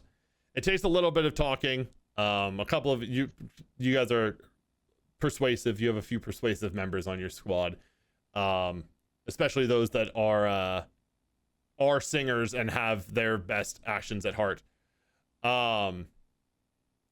And he eventually relents and lets them free and lets them choose whether they want to stay and help or go on their own way. Holtid, you are able to convince a couple of them, at least half of them, to stay to help the cause. Ketherin, your cousin, is one of them. Sisters. Yes, would you like to give a speech of what you say to them? How you My convince them? brothers and sisters, my wounds may be grave, but our spirit is strong. We will fight back. We will not go quietly into that night. I think seeing how much injury you took to free them does give you a lot of credence to like convincing them to stay and help. You do learn, however, that Tira was killed. But the Soulcaster tool was recovered. They were able to save the Soulcaster tool, but the person who wielded it was slain by the assassin before they were able to stop them. Unfortunately, his regular soldiers were not able to contend with, and you do get confirmation that storm form was there to lead the strike. But you have some more singers to bolster the numbers here. Whether they can develop, or the humans have enough trust in them to keep them here on accosted, is a story for another time. And the city's food supply is secured by passing the Soulcaster on to another wielder. How easy is it to just, like, do you attune to it? Not. It's very dangerous. And over time, it degrades the person that uses it. Ooh. Okay. So that was happening to Tyr. Yes. Tyr as I well. think she was still like so... a younger user of it, so she was not like degraded by it so much yet. But extended use of those tools does bad things. I also like his use of the word attune there, because they get an affinity for it. Yeah. And like they don't care that it's doing this to them to an extent. Maybe the more attuned they are to it, the more effective they become with it over time. I don't know. Yeah. I mean, the more they use it, Practice for sure factors into this. It kind of grows like an infection as they use it more. Their body literally like starts to go. It goes into one of the other realms, essentially, as they kind of like phase into a different realm. It's people do not like to look at Soulcasters because it kind of makes them feel bad about where all of these tools and things that they have are coming from. But you were able to save many innocents.